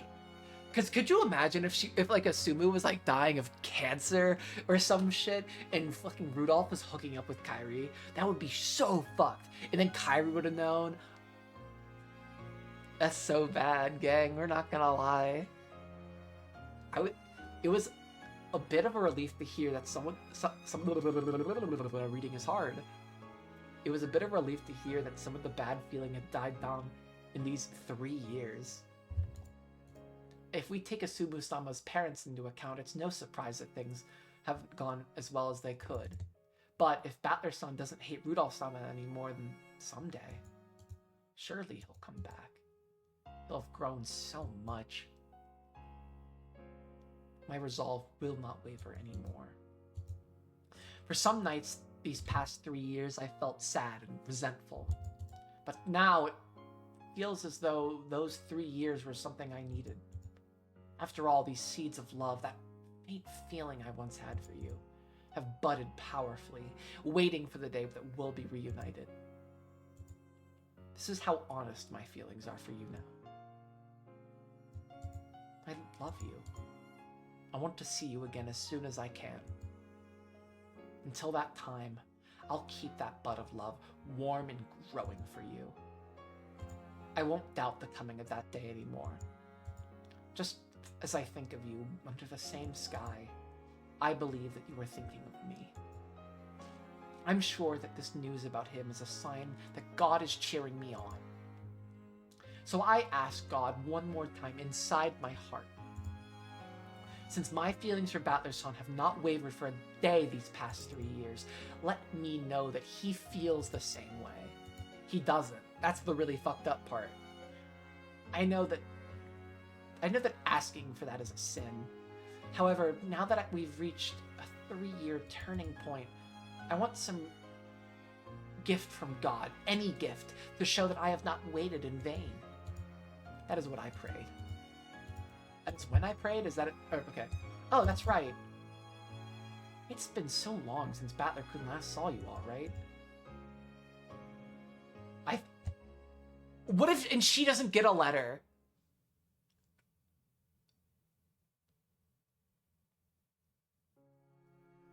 Oh my god, she doesn't even get a letter. I know she doesn't get one. It's so fucked. So I told him to write you letters. Here they are. Huh? Did God really hear my prayers? I don't think so. It felt as though my heart was going to leap out of my chest. A letter from Battler? Awesome! What did he write? Did he say something about how he's been doing lately? I can't wait to read it. Kari-sama pulled a brown envelope out of her bag and handed it to George-sama. Just one? When George-sama opened it, several folded letters came out. Looks like this one's addressed to me. Oh, they all have different names on them. This one's yours, Jessica-chan. Thanks! And this one's for Maria-chan. Can she read yet? I'll read it to her later. Thank you. There's even one for Angie-chan. No, of course she can't read. I'll give it to her when she does learn. He says he's doing great and having a blast. Good for him.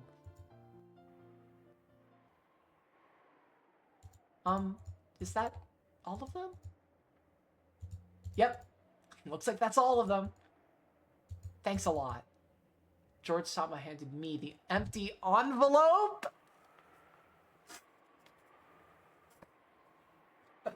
What the fuck? What the fuck? That is so fucked up of George. There's no way. Wait, that would be like a Sven Feindal moment. What the fuck? I kind of want to believe that. I totally believe that. George did hide Battler's letter to Shannon. That's really Svenning my Feindal. Apparently, he thanked me because he thought I was offering him to throw it away for him. This is so fucking sad. And clearly there was nothing inside it. There was no letter for me. And this is where fucking Beatrice is born. Whoa. The more I read, the more fun it looks like Battler-kun's been having. Living every day to the fullest. That's what it looks like in mine, too. If he's happy, then I guess that's what counts. That's so mean of Battler-kun. It sounds like he's forgot about us till you told him to write those letters, Kairi-san. Well, you know what he's like. It sounds like he was living life to the fullest. And I hear he's popular with the ladies at school, too. This is so fucking sad. No way. Wow, that's incredible. There really should be plenty of girls who like those hilarious, melodramatic lines of his. Makes sense to me. I wonder if he really does plan on not to return to the Ushiramiya family. It looks like it. In mine, it says he doesn't think he'll return to Rokkenjima again. I knew that all of these letters were trials from God. The fact that there was no letter from me, and the fact that he was enjoying life and had forgotten about Rokkenjima, were just more trials. He is. God is testing me. The fact that there was no letter for me alone is proof that that's what I need to think. But now it's just too much.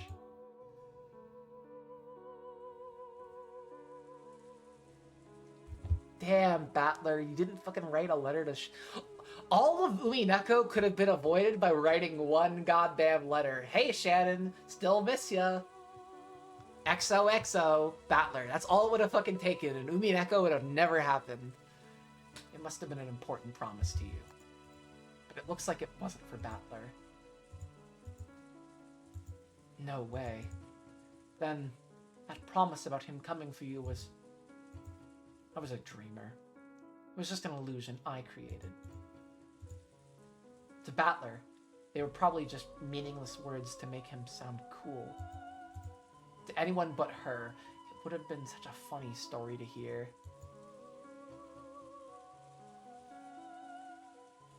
That promise with Battler might have been an illusion the whole time.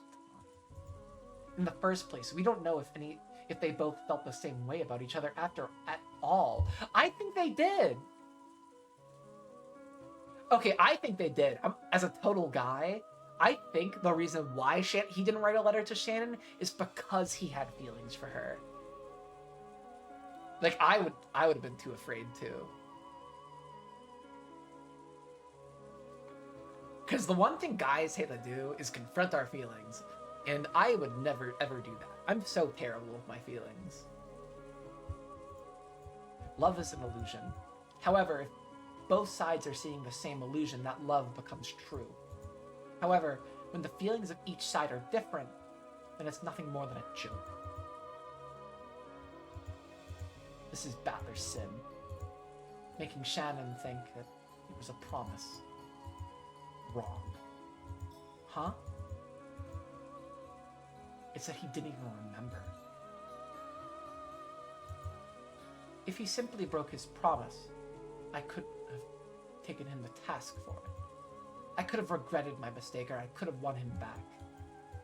However, you can't question someone about something they don't even remember. I am unable to hate Battler-san. After all, Battler-san didn't even break his promise. There just wasn't any promise to start with. It was nothing more than a sad joke.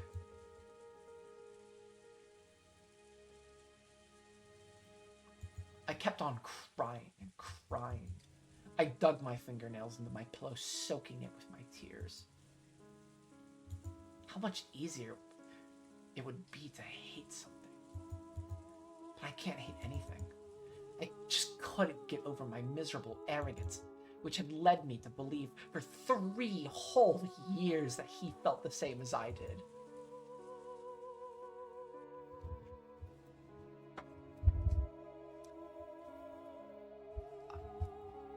I am to blame for this. My irresponsible words led you to believe that Battler made a promise. No, this isn't anyone's fault. It's all because I assumed that he felt the same way I did. Battler made no promise, and yet his feelings were surely sincere. Though there might have been a difference in degree when compared to yours, it is true that he liked you. Of course, there can be no doubt. Please, just stop it. I've believed that he liked me that the way I liked him without ever doubting that. Please don't try to cheer me up. I'd rather that you mocked me. Before I knew it, a dull, inescapable pain had pierced my chest. When I pressed my hand against my chest, I realized what that pain was. It was the bud of love, whose seeds I had sown and nurtured in my heart. Its roots had spread all the way across my chest, tormenting me like a metal wire wrapped around my heart. They looked less like roots and more like fissures running through my heart. I can only hold back the pain by tearing out the root of love, but no matter how much I scratch at it, I'm only scratching at my chest. The root of love doesn't move at all. If I started hating Battler-san without any lingering interest or regrets, I'd be able to pull this root out easily. Once I did, it would probably leave a hole behind, but at least it wouldn't hurt me anymore. Ouch! Ooh. Ooh.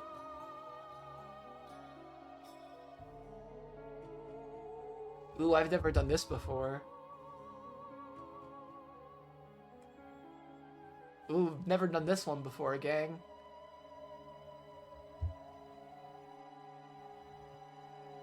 Couldn't be me. What the fuck? At least it wouldn't hurt me anymore. Couldn't be me. But I can't pull it out. Even though it hurts so much, those roots of the love are still stuck in my heart. Shannon. Even now, I love Battler-san. I want to see him. I want him to come back. I believe he will come back someday. And I want to wait for him. But right now, it's too much.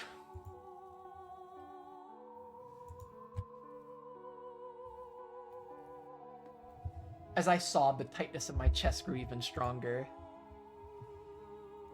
As long as I liked Battler-san, the pain will always continue.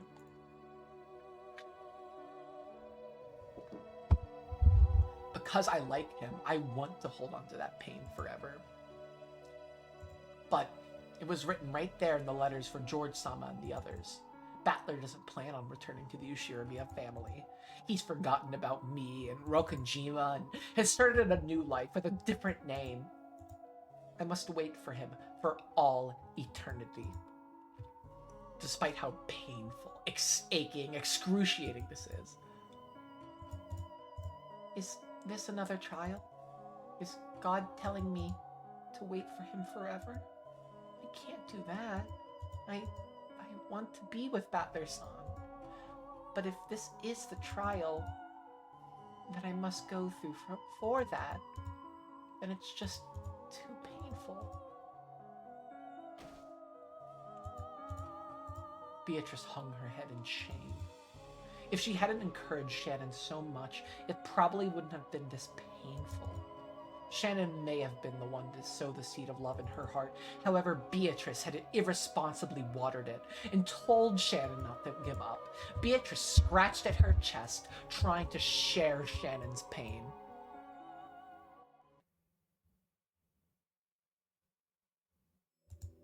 This is my fault, Beatrice mumbled to herself. What's your fault? For 3 years, I tortured you with the illusion of a promise that never happened. If I had not nourished the bud of love within you, you would not have suffered so. This is apotheosis right here. Shannon, this may sound harsh, but listen. What is it? Forget Battler. There was no bud of love in the first place. No, I'm the one who nourished it. No matter how painful it is, I can't forget it. But you cannot bear that pain any longer, can you?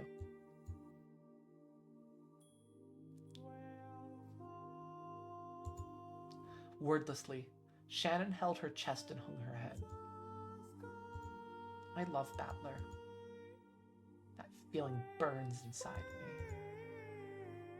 So that I still cannot let it go no matter how much it hurts.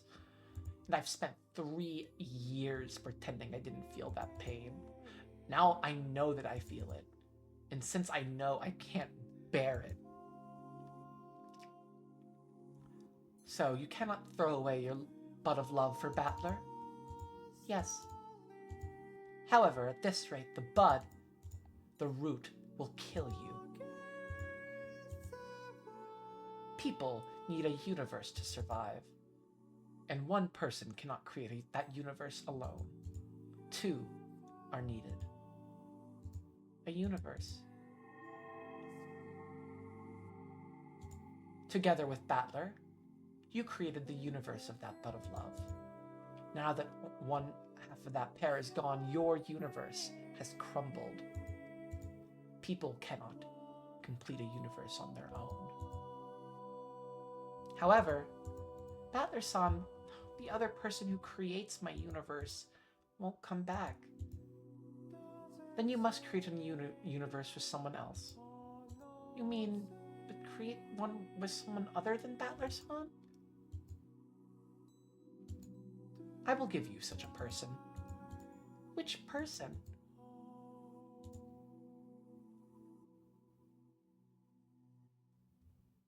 George, maybe. A creature to bury the pain in your heart and heal you. He will not betray you. Yes, let it be. Oh, canon. George canon. Whatever, same thing. Yes, let it be a sibling. I will give you a little brother. A little brother. A boy. Tanaka, George. What did Tanaka mean?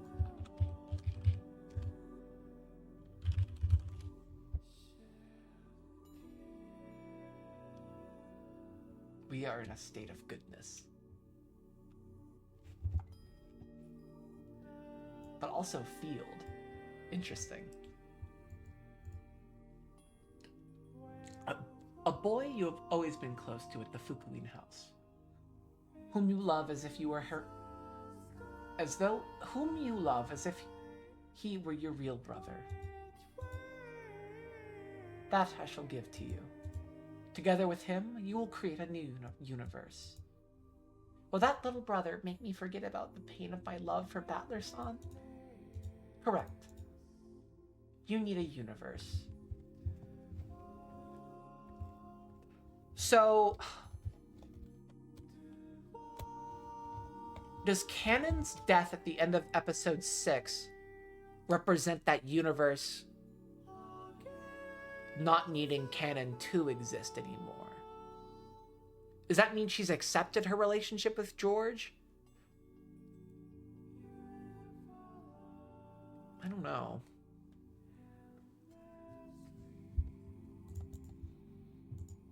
Then what will happen to the bud of love in my heart? My feelings for Battler-san won't change. I can't make them wither.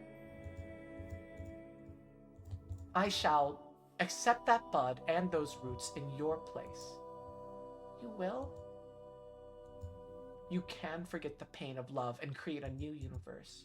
I will accept the bud of love in your place. It means that I will accept the pain as well. But I will learn of the single element I do not possess: love. Beatrice wanted to know love. She wanted to feel what Shannon had felt in the world of humans.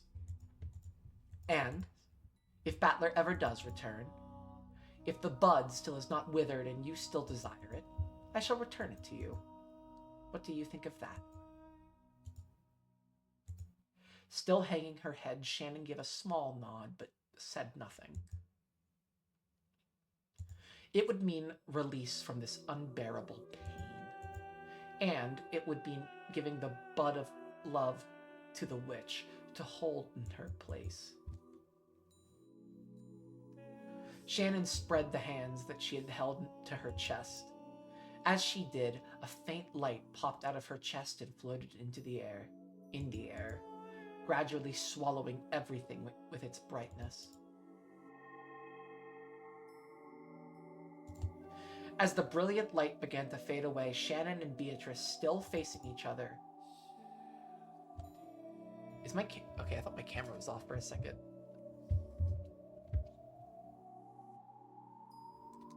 We're now inside a vast, starry sphere like a planetarium.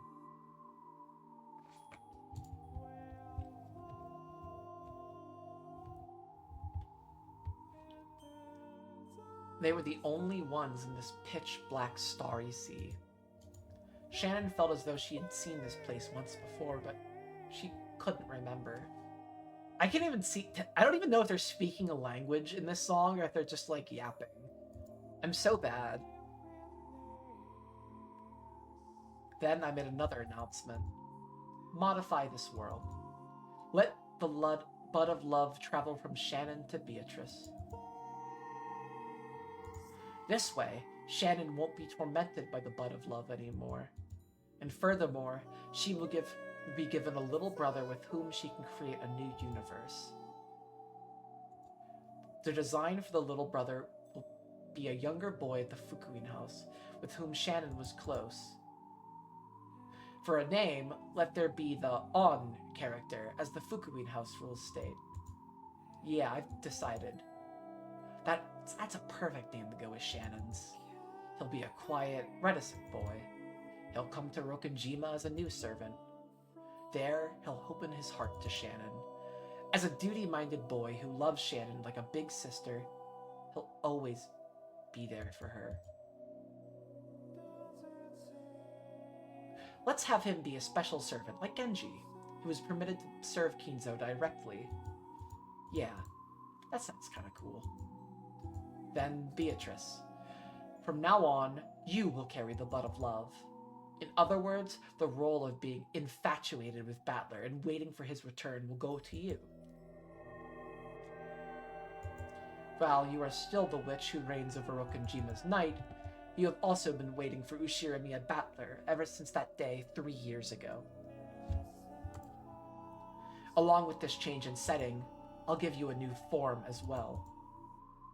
He did tell us what his ideal woman would look like once, remember? A woman with a good figure and long golden hair, like a foreign model. Golden hair, long hair, a good figure. Yeah, something like that. That's what the new Beatrice will look like. Come now, hold that bud of love in your heart as you wait for Battler. This way, you will learn of love in exchange for earning pain.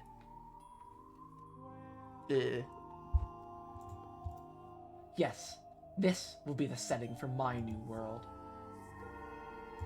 For Shannon, a new servant like a little brother will come. He will be a silent, reticent boy, a duty-minded kid who loves Shannon as a sister. And the bud of love that has tortured Shannon will go to the witch, Beatrice. She will just be holding on to the bud of love for the time being. However, while she holds on to it, she will be a maiden in love with Battler. For that time, you will be able to learn what love is. Come, let the world be modified. Oh, I am one yet many. Awaken us, and stretch your wings in this new world.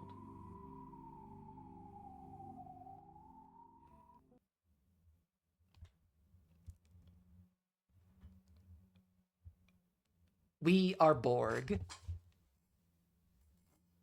That is a way to look at it. We are one yet many. Slowly, I opened my eyes to the gentle rays of the morning sun. Ellipses. How long has it been since I last saw such a pleasant morning? The face in my mirror is tear-stained and pathetic. However, my heart is as clear as the morning sun.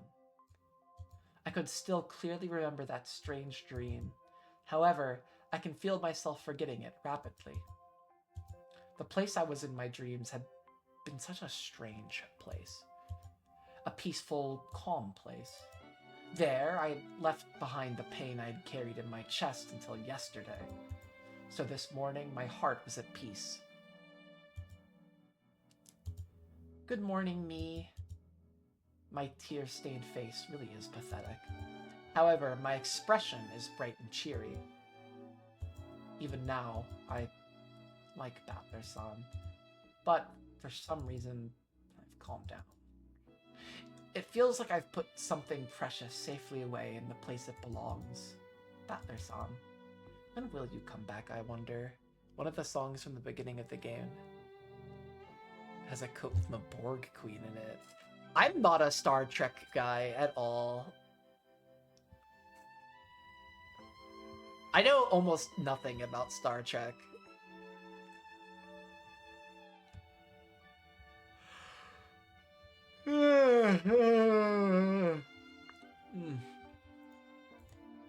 When you do, I'd like to talk about mystery novels again. Oh, they do! Oh, I almost forgot. A new boy servant will be coming today, right? One of the rare servants who will serve the master directly. What kind of servant will he be? I hope we get along well. What was his name again? I'm pretty sure it was, Lunan. Umineko no Naku Koro ni Chiru. Nocturne of Truth and Illusions.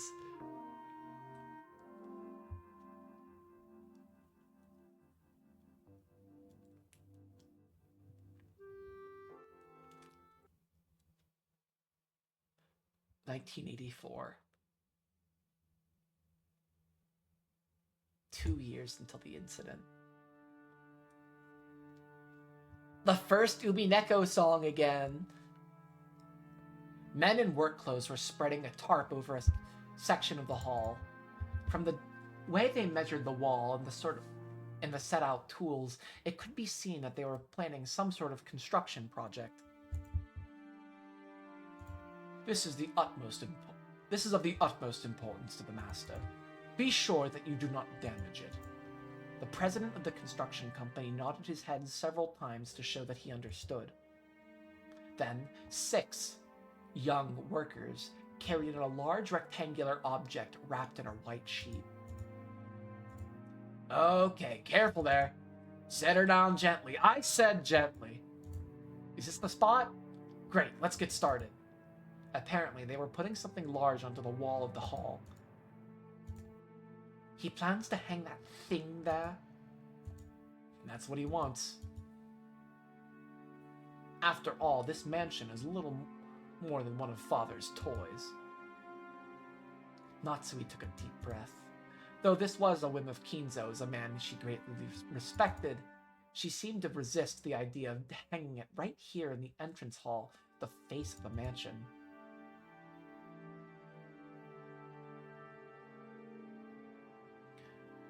When the white sheet was pulled off, a Western woman wearing a beautiful dress came into view. It was a massive portrait of a woman. Is it proceeding well? Yes. They will be finished by this evening. Ha! I would like to see it hanging there for all to see as soon as possible. I want you overseeing this, my friend. Now, what's interesting, in what I want to know now, is how do we get the epitaph, which seems to be the last piece of this, because we know in the world where Leon exists, like, there is no epitaph. So what is the connection between Shannon, the epitaph, and Beatrice? I mean, does she, like, get R-worded by Kinzo? Maybe? We'll see. I really don't want that to happen. I'm gonna be really sad if it does.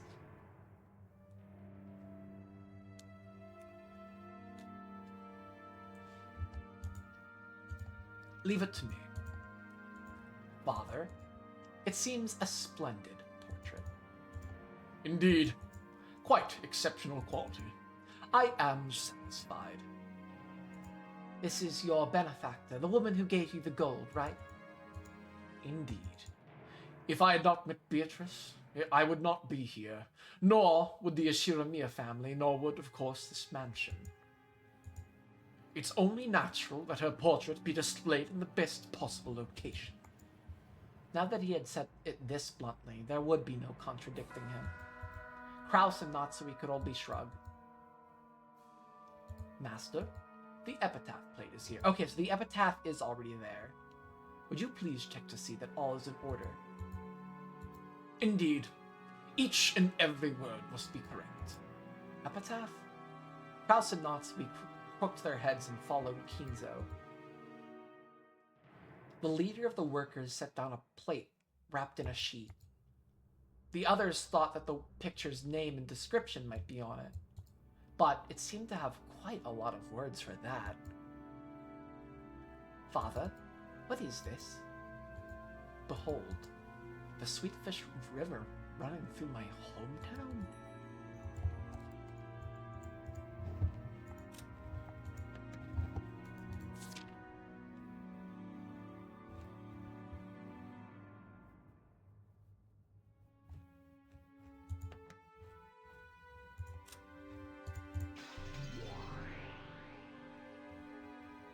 Okay, I'm just gonna assume that meant nothing.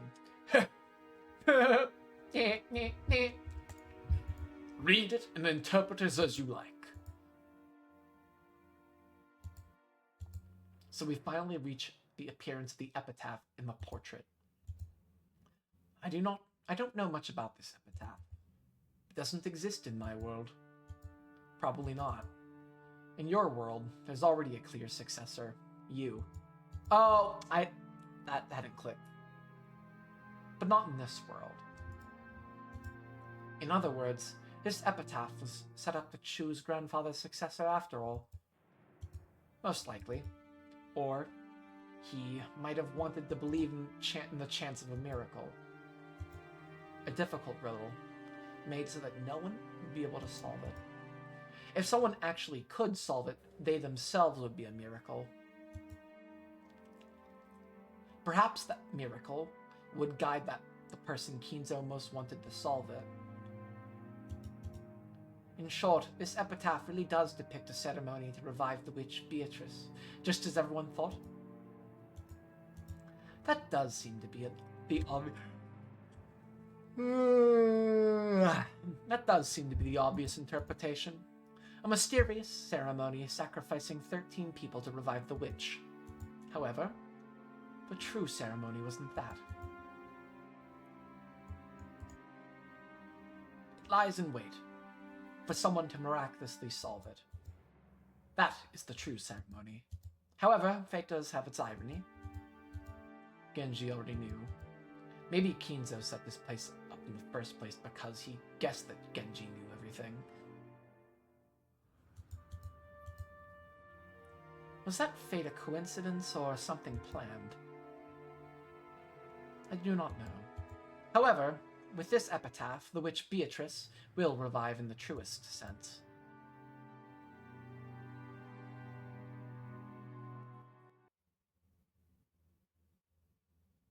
Journey to the Golden Land.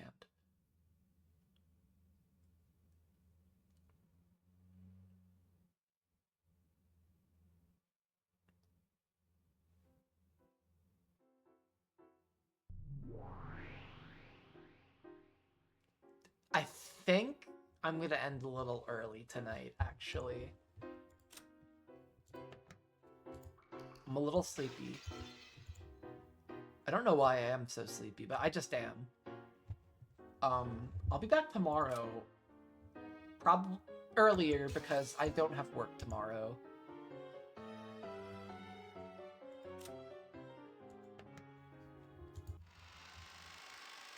Yeah, yippee, no work. Alright. Good night. See you guys tomorrow.